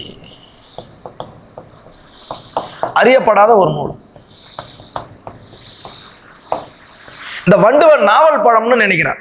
அதுல ஒரு பெண் வந்து அந்த வண்டுவை நாவல் பழம் என்று நினைக்கிறார். அந்த அளவுக்கு அந்த வண்டினுடைய அழகை சொல்றாங்க. தேன் நுகர் வண்டு மதுதனை உண்டு. மதுதனைன்னா அந்த புவியில் இருக்கக்கூடிய மதுவை, மது என்றால் தேன், அதை குடிக்கிறா அப்படின்னு சொல்லிட்டு மிக அழகாக எழுதியிருப்பாங்க. அப்ப இந்த பாடல் வரிகள் இடம்பெற்ற நூல் விவேக சிந்தாமணி. ஆசிரியர் பெயர் அறியப்படாத ஒரு நூல். ஆப்ஷன் சில சரியான விடை இருக்கிறது. அடுத்தது பாருங்க, அசலாம்பிகை அம்மையார் எழுதிய ராமலிங்க சுவாமிகள் சரிதம். இந்த அசலாம்பிகை அம்மையார் வந்து வடலூர்ல சில காலம் வாழ்ந்தாங்க. அப்போ வந்து பாத்தீங்கன்னா ராமலிங்க சுவாமிகளுடைய சரிதம், அவருடைய வரலாற்றை பற்றி எழுதியிருக்காங்க. அதுல எத்தனை பாடல்கள் இருக்கு அப்படின்னு சொன்னா 409 பாடல் இருக்குங்க. அசலாம்பிகை அம்மையார் எழுதிய ராமலிங்க சுவாமிகள் சரிதத்துல எத்தனை பாடல்கள் இருக்குன்னு சொன்னா 409 பாடல்கள் இருக்கு. இந்த ராமலிங்க சுவாமிகளை தான் நம்ம வள்ளலார் அப்படின்னு சொல்லிட்டு அழைப்போம். புரட்சி துறவி வள்ளலார் அப்படின்னு சொல்லுவோம். சரிங்களா? அதுதான் ஆப்ஷன் ஏவில் சரியான விடை இருக்கிறது. அடுத்த வினா, பெற்ற தாயும் பிறந்த பொன்னாடும் நற்றவர் வாணினும் நனி சிறந்தனவே என்று பாடியவர் யாருன்னு கேட்க. பெற்ற தாயும் பிறந்த பொன்னாடும் நற்றவர் வாணினும் நனி சிறந்தனவே. நடி என்பது இங்க உரிச்சொல்னு சொல்லுவோம். நம்ம கொஞ்சம் ஜஸ்ட் தெரிஞ்சுக்கலாம். நனி என்றால் நனி சிறந்தனவே, சிறந்ததிலே சிறந்தது அப்படின்னு சொல்றோம். அப்ப இந்த பாடல் வரிக்கு சொந்தக்காரர் யாரு அப்படின்னு கேட்குறாங்க. பாரதியார். இதனுடைய ஆசிரியர் யாருன்னு சொன்னா பாரதியார். பெற்ற தாயும் பிறந்த பொன்னாடும், தன்னுடைய தாயையும் நாட்டையும் அவர் பார்க்கிறார். தாயை விட சற்று உயர்த்தி பார்க்கிறார். அதை தான் இங்க சொல்றாங்க. யாருன்னு சொன்னா பாரதியார். அவருடைய நாட்டுப்பட்டை நம்ம வியக்கணும். சொன்னவர் வந்து பாத்தீங்கன்னா பாரதியார். மகாகவி, தேசிய கவி, முண்டாசு கவி என்று அழைக்கப்படுகின்ற பாரதியார். 55வது வினா, வேற்றுமை வினை பண்பு ஓமை தொகைநிலை தொடர்களுக்கு புறத்தே அல்லாத சில மொழிகள் தொக்கி நின்று பொருள் தருவது. நான் ஏற்கனவே சொன்னா வேற்றுமை தொகை, ஓமை தொகை, உண்மை தொகை, அன்மொழி தொகை, பண்பு தொகை, இதெல்லாம் சொன்னேன் இல்லைங்களா? 6 தொகை நிலைகள். இந்த தொகைநிலை தொடர்கள்ல இந்த அன்மொழி தொகையை தவிர மீதி அனைத்து தொகைகளிலும் இருக்கக்கூடிய அந்த உருபுகளோ இல்லது அந்த தொகை சொற்களோ வராமல் வருகின்ற ஒரு தொகை தான் அன்மொழி தொகைன்னு நான் சொல்லியிருக்கேன்.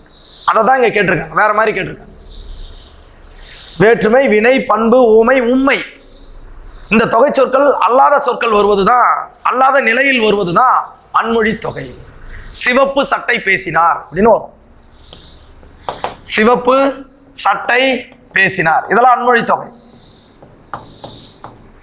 பூங்குழலி வந்தால், இதெல்லாம் அன்மொழி தொகை, இயல்பா வர்றது. வேற எந்த இந்த தொகையினுடைய எந்த ஒரு அடையாளமும் இருக்கு. அப்போ அன்மொழி தொகை என்பது இங்க சரியான விடை, ஆப்ஷன் சில. அடுத்தது பொறுத்துக்க கேட்டிருக்காங்க. ஆசிரியர் நூல் பெயர்கள்ல பொருத்தணும். இளங்கோவடிகள் சிலப்பதிகாரம் 2, திருத்தக்க தேவர் சீவக சிந்தாமணி எழுதினாரு. இவர் இன்னொன்னு எழுதியிருக்காரு, நரிவிருத்தம். இன்பச் சுவையிலும் காப்பியம் எழுத முடியும் என்று நிரூபித்தவர் யாருன்னு சொன்னா திருத்தக்க தேவர். இதனால பழுத்த கம்பியை கையில பிடிச்சிருக்காரு.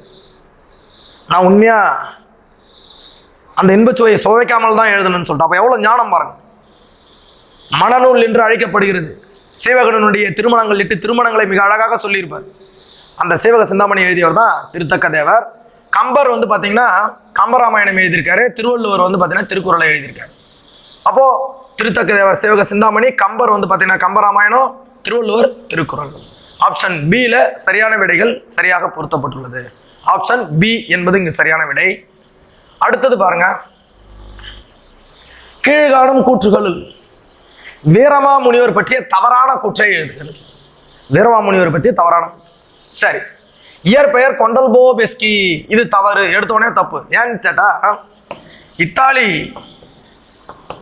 அதாவது இத்தாலி நாட்டில் பிறந்தவர்.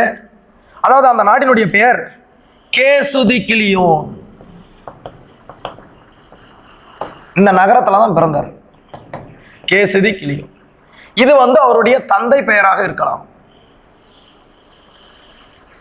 கொண்டல்போபெஸ்கி. இவருடைய இயற்பெயர் கான்சு டான்சு ஜோசப், அதாவது சோசப் பெஸ்கி. தூய தமிழ்ல இது இன்னொரு பத்தில கான்ஸ்டான்சு ஜோசப் பிஸ்கின்னு சொல்லுவோம். பிறந்த நாடு இத்தாலியில் உள்ள காஸ்திகிலியோன் சொன்ன இல்லைங்க. இயற்றிய நூல்கள் ஞானோபதேசம், பரமார்த்த குருகதை, திருக்காவலூர் கலம்பகம், தொன்னூல் விளக்கம், கித்தேரி அம்மன் அம்மானை, சதுரகராதி. தமிழனுடைய முதல் அகராதி நூலான சதுரகராதியை இயற்றியவர். தேம்பாவணி என்னும் நூலும் இவர் இயற்றிய நூல் தான். சரிங்களா? அப்போ இது எல்லாமே சரியா இருக்கு. இயற்பெயர் மட்டும் கொண்டல்போ பிஸ்கி என்பது தவறான பதில். ஆப்ஷன் ஏ இந்த வினாவிற்கான சரியான விடை. அடுத்தது 7ஆம் நூற்றாண்டுல மத்த விலாசம் என்னும் நூலை எழுதியவர் யாருன்னு சொன்னா நாடகத்துல மிகச்சிறந்து விளங்கக்கூடியவர். நாடக நூலை எழுதியிருக்காரு. மத்த விலாசம் என்பது நாடக நூல். அதை எழுதியவர் 1ஆம் மகேந்திரவர்மன். இவர் வரலாற்று சிறப்புமிக்க ஒரு பல்லவ மன்னன். பரிவாதினி என்கின்ற ஒரு வீணையை வாசித்து அந்த கருவி வைத்திருந்ததாக கூறப்படுகிறது.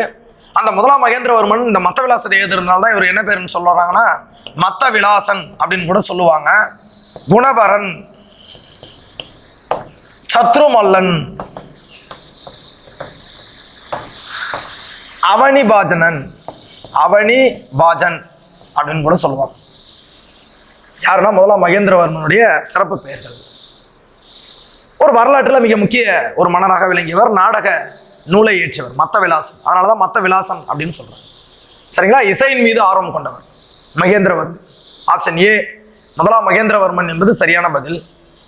அடுத்தது மதுரையில டேஷ் ஆண்டு புலமைக்கடலான தமிழ் மூதாட்டி ஔவையார் நாடகம் அரங்கேறியது. இந்த வினாவை வேற மாதிரி கேட்டிருந்தாங்க. எந்த ஆண்டுல? சரிங்களா? ஆனா ஆண்டு அந்த வினாவில் கொடுத்துருவாங்க. 1942 தமிழ் மூதாட்டி ஔவையாரி நாடகம் நடவேற்றப்பட, அதாவது நடந்தேறிய அல்லது அரங்கேற்றிய இடம் எதுன்னு கேட்டிருப்பாங்க. மதுரைன்னு சொல்லியிருப்போம். சரிங்களா? இப்போ அந்த வருஷத்தை கேட்குறேன். அப்போ அந்த வருடம் தான் அந்த கொஸ்டின்லேயே இருக்கும். 1942, இடம் மதுரை. இதாங்க அந்த வினாவை ஒரே விஷயம்தான். வினாவை மாற்றி கேட்பாங்க. அதுக்கு நம்ம தயாராக இருக்கும். 1942 என்பது இங்கே சரியான விடை. Option B. அடுத்தது பாருங்க,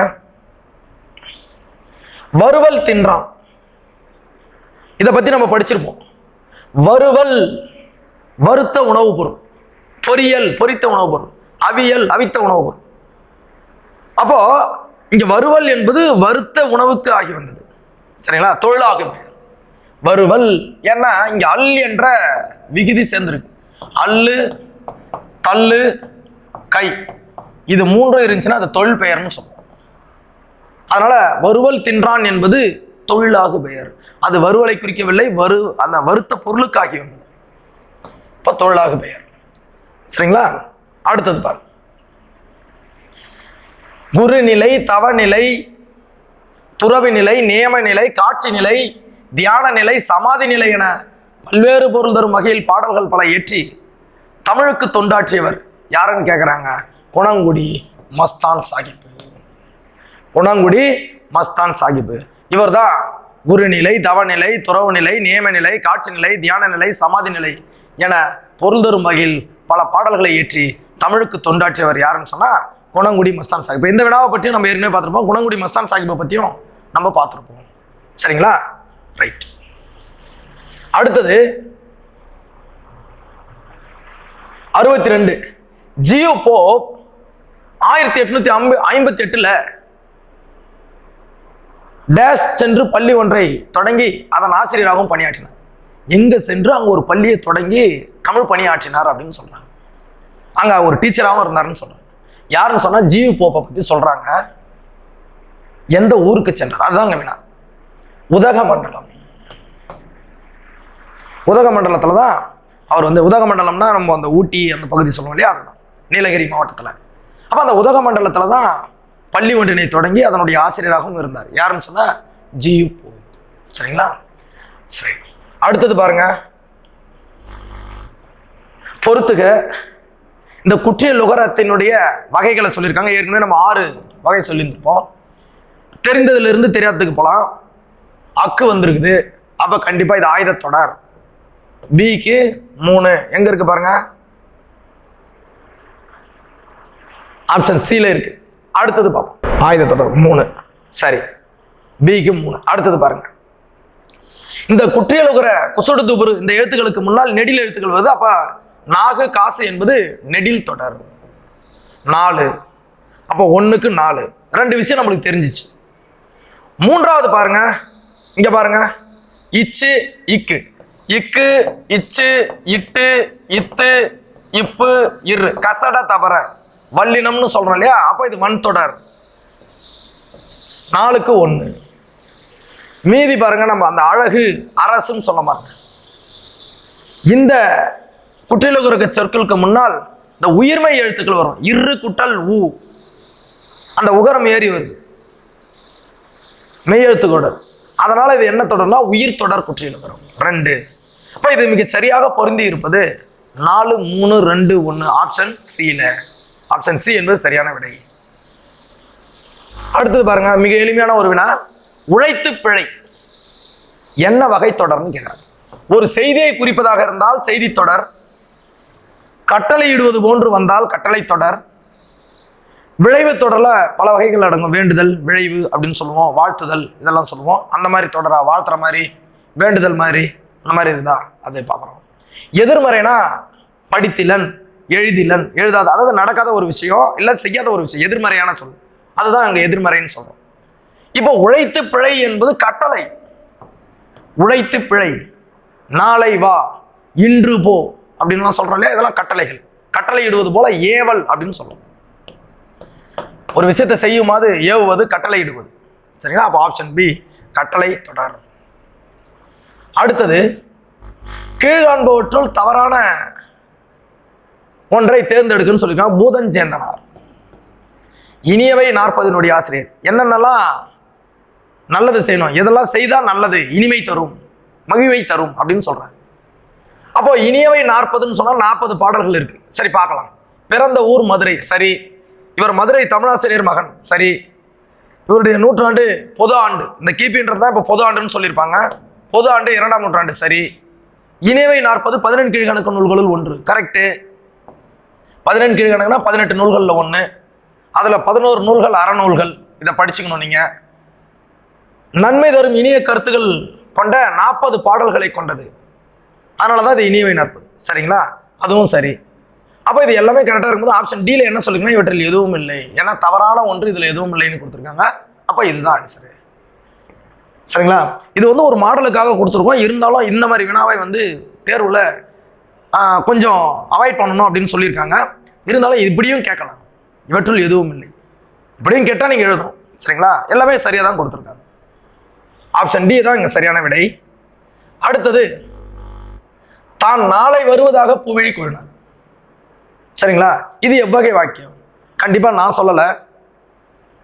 சரிங்களா? எதிரில் இருக்கிறவங்க சொல்லல. அப்போ நீங்க நல்லா யோசிச்சு பாருங்க. நேர்கூற்று, அயர்கூற்று. தான் சொல்வதாக இருந்தால் நேர்கூற்று, மற்றவங்க சொல்றதா இருந்தால் என்னது அயர்கூற்று. இப்போ யார் சொன்னா? பூவிழி சொன்னா. யார்கிட்ட சொன்னா? என்கிட்ட சொன்னா. அப்போ இது அயல் கூற்று, வேற ஒருத்தவங்க சொன்னது. அப்போ இது அயர்கூற்று, வேற எதுவுமே நம்ம சொல்ல தேவையில்லை, அயர்கூற்று. தான் நாளை வருவதாக பூவிழி சொன்னா, நாளைக்கு வரதா சொல்லிட்டு போயிருக்கா. அப்போ அது அயர்கூற்று, வேற ஒருவர் கூறியது. இப்போ இந்த செய்வினை செயல்பாட்டு வினைனா உங்களுக்கே தெரியும். செய்வினைனா ஒரு எழுவாய் வந்து அந்த வேலையை அதுவே செய்யுது. செயல்பாட்டு வினைனா வேற ஒருத்தவங்க செய்யுது. சரிங்களா? இதை ஞாபகம் வச்சுக்கலாம். இருந்தாலும் இதுக்கு சரியான விடை அயர்கூற்று. அடுத்தது பாருங்க, திருவள்ளுவ மாலை பற்றி கீழ்காணும் கூற்றுகளில் சரியான ஒன்றை தேர்ந்தெடுக்குன்னு கேட்டிருக்காங்க. இந்நூல்ல 53 புலவர்கள் பாடியுள்ளார்கள். கரெக்டுங்க. 55 பாடல்கள் 53 புலவர் பாடியிருக்காங்க. இது சரிதான், சரியான ஒரு விடை தான். திருவள்ளுவரை போற்றி புகழக்கூடிய ஒரு இது கபிலர் புகழ்ந்திருப்பார். தினையளவு போதா சிறுபுல் அப்படின்னு சொல்லியிருப்பார். அதாவது ஒரு மிகப்பெரிய ஒரு பனைமரத்தினுடைய நிழலை ஒரு சிறு பனித்துளி காட்டும். அதுபோல ஒரு சிறிய 2 அடி செய்யுள் இந்த உலகத்தில் இருக்கக்கூடிய மிகப்பெரிய கருத்துக்களை, இந்த உலக அளவு இருக்கக்கூடிய கருத்துக்களை கொண்டிருக்கிறது அப்படின்னு திருவள்ளுவரை புகழ்ந்து பாடியிருப்பார் யார்? கபிலர். அப்ப திருக்குறளை ஒரு போற்றி பாடும் ஒரு நூல் தான் திருவள்ளுவ மாலைன்னு சொல்றாங்க. அது 53 புலவர்கள் பாடியிருக்காங்க. எத்தனை பாடல்கள்னா 55 பாடல்கள். இப்போ இந்த கருத்துக்களிலிருந்து நீங்க பல வினாக்களை ஏற்படுத்திக் கொள்ளலாம். அப்படிதான் படிக்கணும், விரிவான சிந்தனையோட படிக்கணும். அடுத்து பாருங்க, இந்நூல் அறிவியல் அணுகுமுறை சார்ந்த பாடல்களை ஏற்றுப்படும். கரெக்ட். அறிவியல் அணுகுமுறை, அந்த எதிரொலிப்பு, தாங்கி இருக்கிறது, சிறு புல், பனித்துளி, இதெல்லாம் பாருங்க அழகானது. ஒளியை கோட்டம் அடைய செய்வதனால் தொலைவில் உள்ள பொருளின் உருவத்தை அண்மையில் தோன்றும்படி செய்யலாம் என்று கண்டவர் கலிலியோ கலிலி. இதான் கபிலர் என்ன பண்ணியிருப்பாருன்னா அந்த பனித்துளியில கொண்டு வந்திருப்பார். பெரிய அந்த பனை மரத்தினுடைய அந்த எதிரொலிப்பை அந்த பனித்துளி காட்டுது. அதை தான் கலிலி தொலைநோக்கி இதெல்லாம் வச்சு பண்ணதை பல டூல்ஸ் கருவிகள் மூலமாக ஆய்ந்ததை இவங்க ஞானத்தால் சொல்லியிருக்கிறாங்க. அப்போ இங்க கொடுக்கப்பட்டதுல எல்லாமே சரிதான். அப்போ ஆப்ஷன் டி அனைத்தும் சரி. அடுத்தது பாருங்க, எந்த நாட்டு மன்னனுடைய மகள் தமயந்தி? நான் இதை ஏற்கனவே நம்ம சொல்லியிருப்பேன், விதர்ப்ப நாடு. இந்த நிடத நாட்டினுடைய மன்னன் தான் வந்து பாத்தீங்கன்னா நலன் தமயந்தி கதை நலவென்பாவில் ஏற்றிருப்பாங்க. கீழ்காணவற்றில் இயல்பு வழக்கிற்கு பொருந்தாத ஒன்று எதுன்னு சொன்னா நான் சொல்லிடுறேன், குழுவுக்குறி. எப்படி? வழக்கு ரெண்டு வகைப்படும் சொல்லுவோம். ஒன்னு இயல்பு வழக்கு, இன்னொன்னு தகுதி வழக்கு. சரிங்களா? இது கிளியருங்களா? சரி, அடுத்தது பாருங்க, இயல்பு வழக்கு 3 வகைப்படும். ஒன்னு இலக்கணம் உடையது, பொறுத்துக்களை பார்த்திருப்போம் இதே வினா தொகுப்புல. இலக்கண போலி 2. இலக்கணம் உடையதுன்னா இலக்கணம் உடையதாக பொருள் உடையதாக வருவது. இலக்கண போலின்னா ஒரு வார்த்தையில இல்ல ஒரு சொல் தொடர்ல, இந்த சொல் தொடர்ன்றதை விட வார்த்தை என்பது சரியாக இருக்கும். சொற்களை இடம் மாற்றினாலும் பொருள் மாறாது, அதுதான் இலக்கண போலி. அதாவது முன்றில்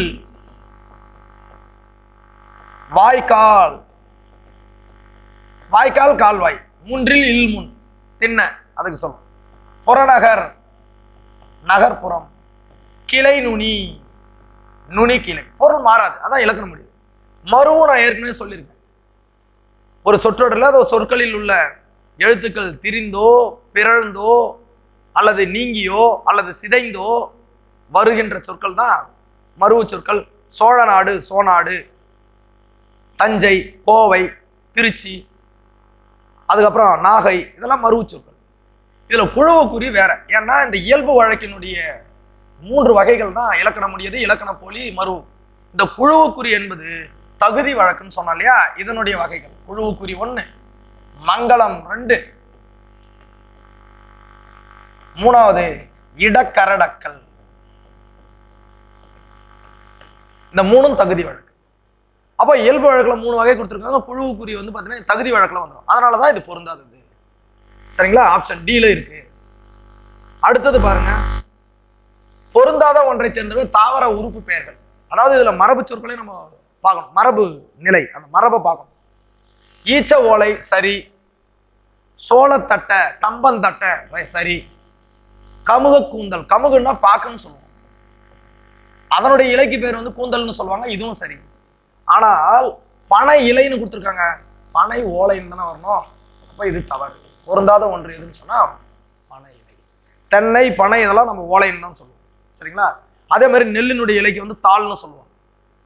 இதெல்லாம் ரொம்ப நம்ம முக்கியமாக நம்ம பார்க்க வேண்டியது. புளியம் இலை, வேப்பம் இலை, வாழை இலை அப்படின்லாம் சொல்லுவோம். அடுத்தது பாருங்க, சொல் பொருள் கண்டு பொருத்த சொல்றாங்க, பொருத்தி எழுத சொல்றாங்க. மது என்றால் தேன். நாம் சொன்ன மதுவினை கண்டு பார்த்தோம் இல்லையா, தேன் நுகர் வண்டு மதுதனை கண்டு. சரி, மதுன்னா தேன் 2, 1க்கு 2. தியங்கி அப்படின்னா மயங்குது, அந்த தேனினுடைய சுவையில அந்த மதுவுக்கு மயங்குது. சம்புவின் கனி என்றுனா, சம்புன்னா நாவல் படம், அதான் நாவல். மதியம்னா நிலவு. இந்த நிலவுக்கு இன்னொரு பேர் கூட இருக்கு, இந்து, மதி, சந்திரன், திங்கள், இதெல்லாம் நிலவனுடைய வேறு பேர்கள் சொல்லலாம். ரைட்டா? அப்போ 2, 1, 4, 3 ஆப்ஷன் ஏவுல சரியாக பொருந்திருக்கிறது. மது என்றால் தேன், தியங்கி என்றால் மயங்கி. இங்க பாருங்க, தியங்கி மயங்கி கண்டுபிடிச்சிடலாம். சம்பு நாவல், மதியம் நிலவு. காந்தியடிகள் அஞ்சலை அம்மாளனுடைய மகளுக்கு இட்ட பெயர் லீலாவதி. இதை நம்ம படிச்சுக்கணும், இதெல்லாம் தரவுகள் படிச்சுக்க வேண்டியதுதான். காந்தியடிகள் அஞ்சலை அம்மாள் மகளுக்கு இட்ட பெயர் வந்து லீலாவதி. ஆப்ஷன் டில இருக்கு. அடுத்தது பாருங்க, பொறுத்துக. இது வந்து பாத்தீங்கன்னா தொகைநிலை தொடர்கள் வந்து தான் கொடுத்துருக்காங்க. அதாவது என்னன்னு பாத்தீங்கன்னா வினைத்தொகை. நான் ஏற்கனவே சொல்லியிருக்கேன், 3 காலத்திற்கும் உரியதாக வருவது. அந்த 2 சொற்களுக்கும் இடையில வந்து பாத்தீங்கன்னா ஒற்றெழுத்து வராது. இப்போ உதாரணத்துக்கு பாத்தீங்கன்னா செய்தொழில், செய்கின்ற தொழில், செய்யும் தொழில், செய்த தொழில் 3 காலத்திற்கும் வரும். இதுக்கு நடுவுல ஒற்றெழுத்து வருமானா வராது. சரிங்களா? அதனால இது வினைத்தொகை. 2 உவமை தொகை, ஒரு பொருளை அதை விட சிறந்த மற்றொரு பொருளோடு ஒப்புமைப்படுத்துவது. இப்ப என்னன்னு பாங்கன்னா மதிமுகம், மதினா நிலவு, உயர்ந்த பொருள், அதை எது கூட கம்பேர் பண்றாங்க? முகத்து கூட. இப்ப மதிமுகம் என்பது உவமை தொகை. எப்படின்னு பாருங்க, மதி போன்ற முகம், ஓம உருவு மறைந்து வரும். இப்போ இது உவமை, இது உவமேயம். ஓமைக்கும் உவமேய்க்கும் இடையில ஓம உருவு மறைந்து வந்தால் அது ஓமை தொகை அப்படின்னு சொல்லுவோம். உண்மை தொகை 4 2 இதான் வரும். ஏன்னு கேட்டீங்கன்னா 4ம் 2ம் அப்படின்னு வரும். உம்மு மறைஞ்சு வரும். அன்மொழி தொகை, அந்த மறைந்து வர்றதுனால தான் தொகை அப்படின்னு சொல்றோம். தொக்கி வருதல், மறைந்து வருதல். தொகைன்னா மறைந்துன்னு அர்த்தம். அன்மொழி தொகைனா பூங்கொடி பேசினார். 3. சரிங்களா? இது சரியாக எங்க பொருந்திருக்குன்னு சொன்னா ஆப்ஷன் B ல பொருந்திருக்கு. பாரத தாய் பாடலில் குறிப்பிடப்படும் தாய்மை உள்ளம் கொண்டவர். பாரத தாய் என்ற பாட்டுல தாய்மை உள்ளம் கொண்டவராக கருதப்படுவர். அதை கூறப்படுபவர் யாருன்னு சொன்னா காந்தியடிகள். காந்தியதை தான் சொல்லியிருப்பாங்க, அசலாம்பிகை அம்மையார். சரிங்களா? அடுத்தது வீரமாமுனிவர் எழுதிய தேம்பாவணி மொத்தம் எத்தனை காண்டங்களையும் எத்தனை படலங்களையும் எத்தனை பாடல்களையும் கொண்டது? காண்டங்கள் 3, படலங்கள் 36, பாடல்கள் 3615. ஆப்ஷன் டி சரியான விடை. தேம்பாவணியை பிரிங்க. தேம்பா கூட்டல் அணி வாடாத மாலை, தேம்பாவணி வாடாத மாலை. தேன் கூட்டல் பா கூட்டல் அணி, தேன் போன்ற இனிய பாடல்களை உடைய நூல், இறைவனுக்கு சொல்றாங்க. அப்ப அதுதான் தேம்பாவணின்னு சொல்லுவாங்க. 2 பொருள்ல பொருள் சொல்லலாம். இந்த தேம்பாவணியினுடைய ஆசிரியர் வீரமாமுனிவர் உங்களுக்கு தெரியும், கான்ஸ்டான்டின் ஜோசப் பெஸ்கி. இந்த தேம்பாவணி என்ற நூலாகிய இயேசுவின் வளர்ப்பு தந்தையாகிய சூசையப்பர் என்கின்ற வளன் என்கின்ற யோசேப் 3 ஒருவர் தான். இயேசுவின் வளர்ப்பு தந்தையாக சூசையப்பரை பற்றிய பாட்டுடைய தலைவனாக கொண்டு எழுதப்பட்டதுதான் தேம்பாவணி. அதனுடைய படலங்களை பார்த்துங்க. அடுத்தது ஒரு முக்கியமான ஒரு வினாவா கொடுத்துருக்காங்க. ராம நாடகத்தினுடைய ஆசிரியர் யாரு? நந்தனார் சரித்திரத்தினுடைய ஆசிரியர் மதங்க சோழாமணி டம்பாச்சாரி விலாசம். இப்ப பார்க்கலாம். ராம நாடகத்தை எழுதியவர் அருணாச்சல கவிராயர். 4 நந்தனார் சரித்திரம் அவருடைய வரலாறு எழுதியவர் கோபாலகிருஷ்ண பாரதி. 3 மதங்க சூளாமணியின் ஆசிரியர் விபுலானந்தர், மிக முக்கியமான நூல். 2 டம்பாச்சாரி விலாசம் என்ற நூலை எழுதியவர் காசி விஸ்வநாதன். இது எல்லாமே நாடகம். அதை தான் நான் இப்படி சொல்லியிருக்கேன். நாடகம். டம்பாச்சாரி விலாசம் காசி விஸ்வநாதர் ரொம்ப ஃபேமஸானது. மதங்க சூளாமணி சிறப்பு வாய்ந்தது, அதாவது விபுலானந்தர். ராம நாடகம் அருணாச்சல கவிராயர், நந்தனார் சரித்திரத்தை கோபால கிருஷ்ண பாரதியார். இதுல என்ன விஷயம்னா எல்லாமே நாடக நூல்கள். இது எல்லாமே சிறப்பு வாய்ந்தது. சரிங்களா? அந்த நூல்களும் ஆசிரியர்கள் தான் கேட்டிருக்காங்க. இது எல்லாமே ஆப்ஷன் ஏவுல சரியா பொருந்தி வருது. ஆப்ஷன் ஏ சரியான விடை. நாடக மேடையில் 70 ஆண்டுகளாக புகழ்பெற்று விளங்கிய நாடக நூல் மனோகரன். 70 ஆண்டுகள். பம்மல் சம்பந்தனார் எழுதியிருப்பாரு. நான் இதை பற்றிய குறிப்புகளை கொடுத்திருக்கேன். தமிழ் நாடக தந்தை என்று அழைக்கப்படுபவர் பம்மல் சம்பந்தனாரு. அவர் எழுதியதுதான் இது. சுகுண விலாச சபை என்கின்ற ஒரு அமைப்பை தொடங்கி அரும்பணி ஆட்சியவர். இவரை பார்த்தீங்கன்னா ராவ் பகதூர் என்ற பட்டத்தையே கொடுத்திருக்கிறாங்க ஆங்கில அரசு. தமிழ் நாடக உலகின் பிதாமகன் அப்படின்னு சொல்லுவாங்க. தமிழ் நாடக உலகினுடைய பிதாமகன் அப்படின்னு சொல்லுவாங்க. யாரா சொன்னாங்கன்னா பம்மல் சம்பந்தனார். அவ்வளவு தொண்டு ஆட்டிருக்கு. சரிங்களா? Option D Manoharan. அடுத்தது பாருங்க. வளவன் நேற்று வந்திருக்கிறான். பாருங்க, இது காலவன். நேற்று வந்திருக்கிறான், இது இறந்த காலத்துல சொல்றாங்க. ஆனா நேற்று என்பது உறுதித்தன்மையை குறிக்குது. அதனால இது காலவழுக்கு காலவழு தப்பு. வந்திருக்கிறான் முடிஞ்சிச்சு. ஆனா நேற்று இறந்த காலத்தை வந்திருக்கிறான்னா இந்த கின்று நிகழ்காலத்துல சொல்றாங்க.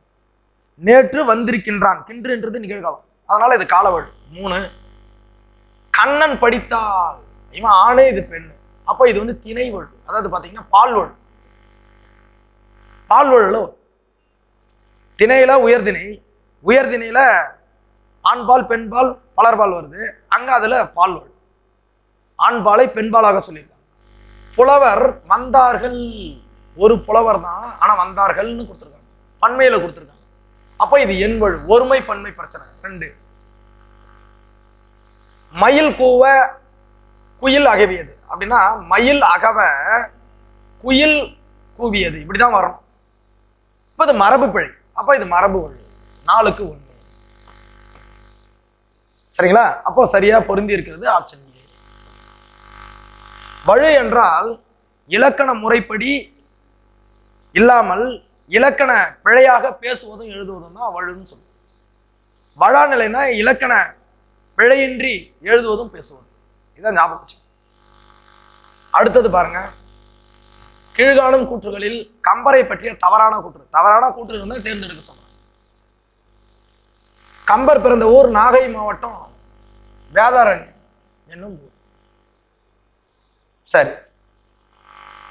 கம்பரை ஆதரித்த வள்ளல் சடைய போலன், இதுவும் சரிதான். அடுத்தது, இவர் இயற்றிய நூல்கள் சடகோபர் அந்தாதி, ஏர் எழுபது, சிலை எழுபது, சரஸ்வதி அந்தாதி, திருக்கை வழக்கு. ஆப்ஷன் டி இவற்றுள் எதுவும் இல்லை அப்படின்னு கொடுத்துருக்காங்க. சரிங்களா? இதுல நம்ம எது சரி எது தவறுன்னு பார்க்க போறோம். கம்பர் பிறந்த ஊர் வேதாரண்யம்னு கொடுத்துருக்காங்க, இது ரைட்டா? தவறு. அவர் சோழவள நாட்டில் உள்ள தேரெழுந்தூர்ல பிறந்தார். அதாவது தேரெழுந்தூர், இங்க வேதாரண்யம் கொடுத்துருக்காங்க. அப்போ இதெல்லாம் படிச்சு பார்த்துட்டு மறுபடியும் நம்ம அனலைஸ் பண்ணுவோம். ஆப்ஷன் ஏ என்பதுதான் இங்க பொருந்தாத ஒரு விஷயம். ஏன்னா அவர் வேதாரண்யத்தையும் திருமுறை கடலையும் பிறந்தவங்க 2 பேருன்னு சொல்லலாம் நம்ம படிச்சதுல. தாயமானவர் ஒன்று, இன்னொன்று பரஞ்சோதியார்.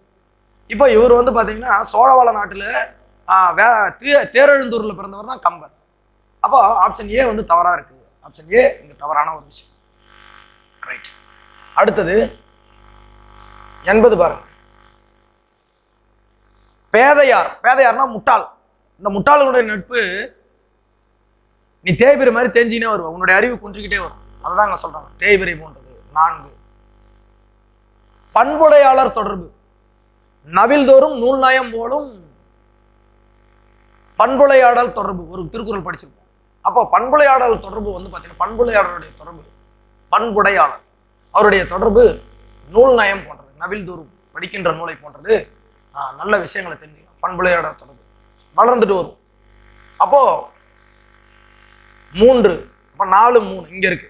ஏன்னா இங்க 1 இருக்கிறதுனால இது தவறாயிடுது. 3 அறுவடையார் நட்பு வளர்பிறை போன்றது, நாளும் நாளும் வளர்ந்து கொண்டே வரும். இடுக்கண் களையும் நட்பு வந்து பாத்தீங்கன்னா உடுக்கை இழந்தவன். உடுக்கை இழந்தவனுடைய தன் ஆடையை விலகி விழும்போது உடனே சென்று அதை பிடிப்பதுதான் நம்மளுடைய இயல்பு. அதுபோல ஒரு துன்பம் வரும் நேரத்தில், நண்பருக்கு துன்பம் வரும் நேரத்தில் எதையும் எதிர்பார்க்காமல் உடனே சென்று உறவுவதுதான் நட்புக்கு இலக்கணம். அதை தான் சொல்றேன். அப்போ டிக்கு வந்து 1. புரியுதுங்களா? வேதையார் நட்பு தேய்பிரை போன்றது, பண்புடையாளர் தொடர்பு நூல் நயம் போன்றது, அறுவடையார் நட்பு வளர்பிறை போன்றது, இடுக்கண் களையும் நட்பு உடுக்கை இழந்தவர் போன்றது. இப்போ ஆப்ஷன் டில எல்லாமே சரியா பொருந்திருக்கு. ஆப்ஷன் டி என்பது சரியான விடை. முதலில் இலக்கண வலுவற்ற தூய்மையான எளிய தமிழ் உரைநடையை கையாண்டவர் யாரு? முதலில் இலக்கண வலுவற்ற தூய்மையான எளிய தமிழ் உரைநடையை கையாண்டவர் யாருன்னு கேட்டாங்க. 81 யாருன்னு சொன்னா ஆறுமுக நாவலர். சரிங்களா? ஆறுமுக நாவலர். அதனாலதான் வசன நடை கைவந்த வல்லாளர் என்று அழைக்கப்படுகிறார் ஆறுமுக நாவலர். முதலில் இலக்கண வலுவற்ற தூய்மையான எளிய தமிழ் ஆறுமுக நாவலர். இவர் தான் சரியான விடை. Option C. அடுத்தது, ஜியு போப் எத்தனாவது அகவை, அதாவது எத்தனையாவது அகவைன்னா வயதுன்னு சமய பணிக்காக தேர்ந்தெடுக்கப்பட்டார்னா 19 வயசுல அவர் தேர்ந்தெடுத்தார். 19 வயதுல சமய பணி ஆற்றுவதற்காக அழைப்பு விடுக்கப்பட்டவர் ஜியு போப். Option C 19. குற்றியல் உகரத்திற்கு மொத்தம் எத்தனை மாத்திரைன்னு கேட்கிறாங்க. அதாவது செய்யுள்ள எழுத்துக்களில் ஏறி வரும் உகரமானது குசுடு துபுருன்னு சொல்றாங்க இல்லையா, அந்த குசுடு துபுரு சொற்களில் சேர்ந்து வரும்போது எத்தனை மாத்திரை பெறும் அப்படின்னு கேட்கறாங்க. இங்க அரை மாத்திரைன்னு நம்ம சொல்றோம். அரை மாத்திரை. குற்றியல் உகரத்திற்கு மொத்தம் எத்தனை மாத்திரை? குற்றியல் உகரம்னா ஏறி வரும் குசுடு துபுரு அப்படின்னு வருது இல்லையா, அதுதான் அரை மாத்திரை. முயற்சி திருவினையாக்கம் என்பது ஆன்றோர் மொழி. சரி, என்னே அறிவியின் அழகு. அப்போ இது உணர்ச்சி தொடர் அல்லது வியப்பு தொடர். அப்போ பிக்கு 1, 2க்கு 1 இருக்கு. கண்ணன் பாடம் படித்தான். அவன் படித்த செய்தியை சொல்றாங்க. சரி, இது செய்தி தொடராக இருக்கலாம். சரியா, பார்க்கலாம். கண்ணன் பாடம் படித்திலன். சரி, படிக்கவில்லை, பையன் படிக்கல. அப்போ எதிர்மறை தொடர். அப்போ 4க்கு 3 எங்க இருக்கு? சரிங்க. இப்போ தெரியாததை பாருங்க. கண்ணன் பாடம் படித்தான், படிச்சுட்டான். அப்போ அது உடன்பாட்டு தொடர். என்னன்னு சொல்லுவோம்? உடன்பாட்டு தொடர். ஏன்னா படிச்சுட்டான், எதிர்மறை கிடையாது, உடன்பாடு, படிச்சுட்டான். அப்போ நேர்மறையாக இருப்பதனால அது என்னன்னு சொல்றோம்னா உடன்பாட்டு தொடர். இப்போ 4. இந்த 1க்கு பாருங்க, முயற்சி திருவினையாக்கம் என்பது ஆன்றோர் மொழி. இது என்ன? அப்ப ஆன்றோர் என்ன சொல்லியிருக்காங்கன்னா முயற்சி திருவினையாக்கம்னு சொல்லியிருக்காங்க.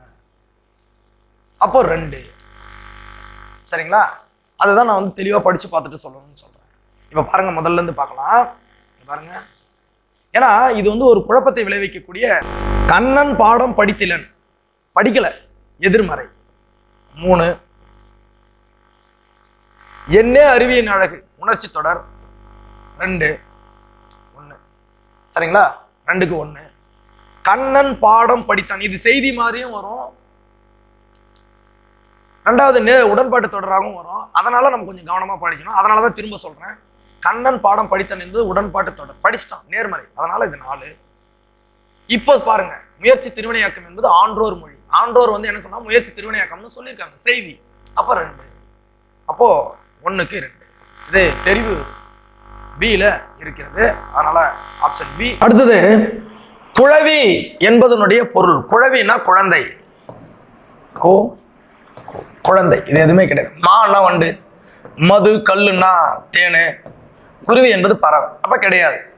இதை கன்ஃபியூஸ் பண்றதுக்காக குருவின்னு கொடுத்துருக்காங்க. குழவி என்பதனுடைய பொருள் குழந்தை. சரியா, ஆப்ஷன் டில இருக்கு. கபிலர் வாழ்ந்த காலம் எத்தனையாவது நூற்றாண்டுன்னு கேட்குறாங்க. பொது ஆண்டு 2ன்னு சொல்லலாம். பொது ஆண்டு 2. கபிலர் வாழ்ந்த ஆண்டு பொது ஆண்டு 2ஆம் நூற்றாண்டு அப்படின்னு சொல்றோம். பொது ஆண்டு 2. சரிங்களா, கிமுலாம் போவாதீங்க.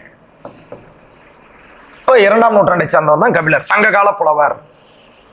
அடுத்தது, சொல் பொருள் பொருத்த சொல்லி கேட்டிருக்காங்க. என்னன்னு பார்க்கலாம். மல்லல் அப்படின்னு சொன்னா என்னன்னு கேட்கலாம். மல்லல்னா வளம்னு அர்த்தம், நேராவே பொருந்திருக்கு. 1. மல்லல் என்றால் வல்லம். மல்லல் மூதூர் வயவேந்தே படிச்சிருப்போம். மல்லல்னா வளம், வளமுடைய நாட்டினுடைய வேந்தனே அப்படின்னு அர்த்தம். மழவிடை, மழவிடை என்றால் இளங்காலை என்று பொருள். இளங்காலை, காலை ஆண், அதாவது எப்படி சொல்றது, ஆண் அப்படின்னு சொல்லுவோம். காளைனா ஆண் பசு, சரி, ஆண் மாடுன்னு சொல்லுவோம். மாடு என்பது அக்ரிணை பொது பெயர்.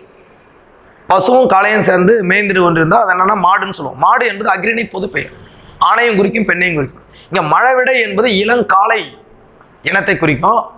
மடநாகு என்பது இளைய பசு, பெண், அந்த இனத்தை குறிக்கும். அப்போ 2. மருகுன்னா அரச வீதி. மருகுன்னா தெருன்னு சொல்லுவாங்க, வீதின்னு சொல்லுவாங்க.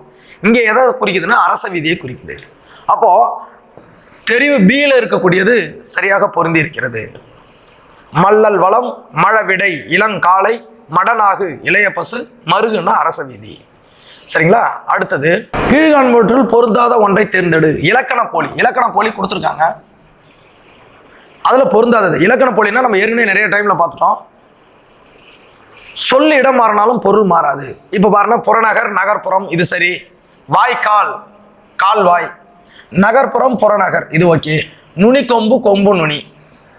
சரிங்களா, இது எல்லாமே சரியாகத்தான் இருக்கு. ஆக்சுவலா வந்து இதுல என்ன பண்ணிருக்கணும்னு சொன்னா, இதுல வேற ஏதாவது ஒண்ணு கொடுத்துருவோம். இப்ப சோனாடுன்னு கொடுத்துருவோம். அப்ப இதுதான் தவறாக இருக்கும். இதில் எல்லாமே வந்து பார்த்தீங்கன்னா இலக்கண போலி தான். சரிங்களா? அப்போ இது மாதிரி பார்த்தீங்கன்னா ஒரு சில தவறுகள் கொடுக்கப்பட்டதை நம்ம கரெக்டாக பார்க்கணும். சரிங்களா? சோனாடு அப்படின்னு கொடுத்துருக்கணும். சரிங்களா? அப்போது ஆப்ஷன் ஏவை நம்ம வச்சுக்கலாம். சோனாடுன்னு வச்சுங்க, புறநகரை எடுத்துருங்க. இப்போ சோனாடு இல்லை வந்து பார்த்தீங்கன்னா குழுவுக்குறின்னு சொல்கிறது பரின்னு கொடுத்துருப்பாங்க. சரிங்களா? அதுக்கப்புறம் வந்து வேற ஏதாவது ஒரு வார்த்தை, இப்போ பார்த்தீங்கன்னா கோவைன்னு கொடுத்துருக்கலாம். அப்போ இது வந்து மருவு சொல். இது எல்லாமே இலக்கண போலி. இப்போ இங்கே கொடுத்த புறநகர் கூட இலக்கண போலி தான். அதனால் சோனாடுன்னு நம்ம மாற்றிக்கலாம். சரிங்களா? இது போன்ற மாற்றி கொடுத்தாங்கன்னா நம்ம கொஞ்சம் கரெக்டாக பார்த்துக்கணும். இலக்கண போலி அல்லாத ஒன்று இப்போ நானே கொடுத்துருக்கேன் சோனாடு அல்லது பரி, கோவை, ஏதாவது ஒன்று வச்சுங்க. சரிங்களா? ஆப்ஷன் ஏ என்பது இங்கே சரியான விடை. அடுத்தது, பொருந்தாத ஒன்றை தேர்ந்தெடுக்க. காய்களினுடைய இளநிலை கேட்குறாங்க. காயோட இளநிலை. அவரை பிஞ்சு சொல்லலாம், கரெக்ட். அவரை பிஞ்சுன்னு தான் சொல்லணும். மாங்காய், மாம்பழம் அப்படின்னு சொல்றோம் இல்லையா, மா வடு. மாம் பிஞ்சுக்கு பேரு வடுன்னு சொல்லுவாங்க. வாழை பிஞ்சுக்கு பேரு கச்சல், கரெக்டு, வாழை கச்சல். இப்போ அதே மாதிரி பலா மூசு. இளம் பாக்குக்கு பெயர் நுழாயின்னு சொல்லுவாங்க. இளம் பாக்கு, இளம் பாக்கு. அதுபோல இங்க தென்னம் பிஞ்சுன்னு கொடுத்துருங்க. தென்னம் பிஞ்சு வரக்கூடாது, தென்னங்குறும்பைன்னு சொல்லணும். இங்க பிஞ்சுன்னு வரக்கூடாது, தென்னம் பிஞ்சு சொல்லக்கூடாது, தென்னங்குறும்பை அப்படின்னு சொல்லணும். அப்போ பொருந்தாதது ஒன்று, ஆப்ஷன் சி. ஒரு பெண்ணின் முகத்திற்கு விவேக சிந்தாமணியில் ஒப்புமையாக காட்டப்படுது. நான் சொன்ன தேன்நுகர் வண்டு மதுதனை உண்டு தீங்கே கிடந்ததை கண்டு தான் அதை சம்புவின் கனி என்று எடுத்து தடங்கை முன் பார்த்தாள் அப்படின்னு வரும். அப்போ அந்த பெண்ணின் முகத்தை பார்த்து அந்த வண்டு என்ன நினைக்குதுன்னு சொன்னா சந்திரனாக நினைக்கிறது, நிலவாக நினைக்கிறது. அவ்வளவு ஒளி வீசக்கூடிய முகம் அந்த பெண்ணினுடைய முகம் அப்படின்னு சொல்றாங்க. எவ்வளவு அழகான ஓமையை பாருங்க. அப்போ அந்த சந்திரனை ஓமையாக காட்டப்பட்டுள்ளது அந்த விவேக சிந்தாமணி பாடல்ல. சந்திரன் என்பது சரியான விடை. 1772 சிவகங்கையின் மீது படையெடுத்த ஆங்கிலேயரை எதிர்க்க வேலு நாச்சியாருக்கு உதவியார் யாருன்னு கேட்குறாங்க. ஹைதர் அலி தான் உதவினார். இந்த குதிரை படை வீரர்களை கொடுத்து அனுப்பிச்சவர் அவர் தான், ஹைதர் அலி. இவர் தான் கொடுக்குறாரு. திண்டுக்கல் பகுதியில் அவங்க நின்று பயிற்சி பெறாங்க. அதுக்கப்புறம் 1780 சிவகங்கையை மீட்டுறாங்க. அப்படி அந்த வேலு நாச்சியாருக்கு உதவி செய்தவர் ஹைதர் அலி. ஹைதர் அலி தான் படைகளையும் குதிரை படை வீரர்களையும் கொடுத்து உதவுறாரு. சரிங்களா? ஆப்ஷன் பி ஹைதர் அலி. 92 பொறுத்துக்க. பால் பருகினான். சரிங்களா? இப்போ நம்ம இதை வந்து பார்த்துக்கணும். பாலை பருகினான். ஐ என்பது இரண்டாம் வேற்றுமை உருவு. பாலை பருகினான். அப்போ 2. சரிங்களா? 2 இதோ இருக்கு. தலை வணங்கினான். தலையால் வணங்கினான். 3ஆம் உருவு. 4. வேலன் மகன் அப்படின்னா வேலனுக்கு மகன், கு. இது 4ஆம் வேற்றுமை உருவு. சரிங்களா? அடுத்தது பாருங்க. ஊர் நீங்கினான்னா ஊரின் நீங்கினான், ஊர்ல இருந்து போயிட்டான் அப்படின்னு அர்த்தம். இன்னும் வரும்னு வச்சுங்க. இது வந்து பார்த்தீங்கன்னா 5ஆம் வேற்றுமை, டிக்கு 3. இது எல்லாம் சரியாக பொருந்தி இருப்பது ஆப்ஷன் பி. சரிங்களா? ஆப்ஷன் பி என்பது இங்க சரியான விடை. மறைந்திருக்கும், அதை கண்டுபிடிக்கணும். வள்ளுவன் தன்னை உலகினிக்கே தந்து வான்புகழ் கண்ட தமிழ்நாடு என்று திருவள்ளுவரை பாராட்டியவர் யாருன்னா பாரதியார். அதை தான் வேற மாதிரி கேட்டிருக்காங்க. வள்ளுவன் தன்னை உலகினிக்கே தந்து வான்புகழ் கொண்ட தமிழ்நாடு நெஞ்ச எள்ளும் சிலப்பதிகாரம் என்று ஒரு தமிழ் மணியாரம் படைத்த தமிழ்நாடுன்னு சொல்லியிருப்பார். இப்போ பாரதியார், மகாகவி பாரதியார். உடம்பை வளர்க்கும் உபாயம் அறிந்தே உடம்பை வளர்த்தேன் உயிர் வளர்த்தேன். இதை பற்றியும் நம்ம அந்த வினா தொகுப்பிலேயே பார்த்திருக்கோம். திருமூலர் எழுதியிருப்பாரு திருமந்திரம் என்ற நூல்ல. திருமந்திரத்தினுடைய வேறு தமிழ் 3000, ஏனெனில் 3000 பாடல்கள் கொண்டது. சரிங்களா? அப்போ ஆப்ஷன் சி திருமூலர் என்பது சரியான விடை. நாடகமேத்தும் நாடக கணிகை என்று நூல். நாடகமேத்தும் நாடக கணிகை, நாடக கணிகைன்னு சொன்னா இங்க மாதவி சொல்லலாம். 11 வகையான ஆடல் கலைகளை கற்றுத் தேர்ந்தவள். கிட்டத்தட்ட 12 வயதுல அரங்கேற்றம் செய்தவள். 6 ஆண்டுகள்னு சொல்லியிருப்பாரு அழகா இளங்கோவடிகள். இப்போ 11 வகையான ஆடல் கலைகள்ல கற்றவ. அதுல கரகம் எனப்படும் குடக்கூத்து கலையும் உண்டு. அந்த குடக்கூத்து கலையும் நன்கு கற்றவள் மாதவி. அந்த மாதவியை பற்றி சொல்லக்கூடிய காப்பியம் சிலப்பதிகாரம். சரிங்களா? 28 நாட்கள் நடைபெறும் இந்திர விழாவிலே அந்த ஆடல் கலையை பார்த்து கோவலன் மயங்கி இல்லற வாழ்க்கையில் ஈடுபடுகின்றான். கண்ணகி விட்டுறான். அதுக்கப்புறம் என்ன நடக்குதுன்றது நம்மளுக்கு தெரியும். ஊழ்வினை உறுத்து வந்து ஊட்டும் அரசியல் பிழைத்தோர்க்கு அறம் குற்றாக்கும் உரைசால் பத்தினியை உயர்ந்தோர் ஏத்துவர் அப்படின்னு சொல்லக்கூடிய அந்த சிலப்பதிகார நூல். சரிங்களா? 95க்கு ஆப்ஷன் டி. கட்டியங்காரனின் உரையாடல்களோடு முழுவதும் பாடலாக அமைந்த நாடக நூல்கள் எதுன்னு கேட்குறாங்க. கட்டியங்காரன் கூத்துல மிகச்சிறந்த ஒரு ஹீரோன்னு சொல்லலாம் கட்டியங்காரன். அந்த கட்டியங்காரன் உரையாடல்களோடு முழுவதும் பாடலாக அமைந்த நாடக நூல் எதுன்னு சொன்னீங்கன்னா ராம நாடகமும் ரந்தனார் சரித்திரம். ராம நாடகத்தை அருணாச்சல கவிராயர் நம்ம படிச்சிருப்போம், பொறுத்துக்களை பார்த்தோம். அருணாச்சல கவிராயர் நந்தனார் சரித்திரத்தை கோபால கிருட்டிணன் அப்படின்றவர் எழுதியிருப்பார், நம்மளும் பார்த்துருப்பாங்க. அப்போ இந்த 2 நூல்களும் தான் கட்டியக்காரனின் உரையாடல்களோடு முழுவதும் பாடலாக அமைந்த நூல்கள். சரிங்களா? அடுத்தது பாருங்க. தமிழ் நாடக தந்தை என்று அழைக்கப்படுபவர் பம்மல் சம்பந்தனார். பம்மல் சம்பந்த முதலியார்னு வருவார், பம்மல் சம்பந்தனார். அவர் தான் தமிழ் நாடக தந்தை. தமிழ் நாடக இமயமலை தமிழ் நாடக தலைமை ஆசிரியர் என்றவர் சங்கரதாஸ் சுவாமிகள். இப்ப கந்தசாமின்னு ஒருத்தர் தமிழ் நாடக மறுமலர்ச்சியின் தந்தைன்னு சொல்லுவாங்க. கந்தசாமி என்று தமிழ் நாடக மறுமலர்ச்சியின் தந்தை. சரிங்களா? அதனால கொஞ்சம் நம்ம பார்க்கணும். ஆப்ஷன் பி பம்மல் சம்பந்தனார் சரியான விடை. புகழெனின் உயிரும் கொடுக்குவர் அதாவது பழியெனின் உலகுடன் பெரியும் கொள்ளலர். பழியணி தமிழர்களை பத்தி மிகச்சிறப்பா சொல்லியிருக்காங்க. இந்த பாடல் எப்படி வரும்னா, உண்டால் அம்ம, அதாவது உண்டால் அம்ம இவ்வுலகம் இந்திரராயணம், உண்டால் அம்ம இவ்வுலகம் அமிர்தம். அந்த அமிர்தம்ன்ற ஒரு பொருள் கிடைப்பதற்கரிய பொருள். அந்த அமிர்தமே கிடைத்தாலும் தமிழர்கள் தனித்து உண்ண மாட்டார்கள். புகழுக்காக குற்றச்செயல தீய செயல்களில் ஈடுபட மாட்டாங்க. ஒரு பழி வருதுன்னு சொன்னா அந்த உலகமே கிடைத்தாலும் வேணான்னு சொல்லுவாங்க. அப்படிப்பட்டவர்கள் தான் தமிழர்கள் என்று தமிழர்களினுடைய சிறப்பை உலகறிய செய்த ஒரு நூல் எதுன்னு சொன்னா புறநானூறு. அமிழ்தம் ஏவதாயினும் தமிழர் தனித்து உண்டலும் இல்லரே வரும் பாட்டுல, உண்டால் அம்மா இவ்வுலகம் இந்திரராயினும் அமுதம் அப்படின்னு அந்த பாடல் தொடங்கும். அந்த பாடல் இடம்பெற்ற நூல் புறநானூறு. புகழெனின் உயிரும் கொடுக்குவர். புகழ் வருதுன்னு சொன்னா உயிரை கூட கொடுப்பாங்க. அதே சமயத்துல பழி வர்ற மாதிரி இருந்துச்சா உலகம் கிடைப்பதாக இருந்தாலும் அதை செய்ய மாட்டாங்க. Option C Purananuru. அடுத்தது 99வது வினா. கதை மாந்தரின் வடசொற் பெயர்களை தொல்காப்பிய நெறிப்படி தமிழ் படுத்திய பெருமைக்குரியவர் யாருன்னு கேட்குறாங்க. கம்பர். தன்னுடைய கம்பராமாயணத்துல சொல்லலாம். வடசொல் பெயர்களை தொல்காப்பிய நெறிப்படி தமிழ் படுத்துற தொல்காப்பியம் கூறும் வழிமுறைகளின்படி நெறிப்படுத்தியவர் கம்பர். கம்பன் விட்டு கட்டுத்தறியும் கவிபாடும் கல்வியில் பெரியவன் கம்பன். கம்பர் தான் அதை நெறிப்படுத்தியவர். ஆப்ஷன் சி கம்பர் என்பது சரியான விடை. செயபடு பொருள் வேற்றுமை என்று அழைக்கப்படும் வேற்றுமை 2ஆம் வேற்றுமை பையன்னு சொல்லலாம். இப்போ தமிழன் புத்தகம் படித்தான்னு இருக்கு. தமிழன் படித்தான், தமிழன் எழுவாய். இது என்னன்னா பயனிலைன்னு சொல்லணும். இப்போ இந்த புத்தகம் என்பது இங்க செயப்படு பொருள். எதை படிச்சான்? புத்தகம் படிச்சான். அப்ப அதை எப்படி எழுதணும்னு சொன்னா புத்தகத்தை.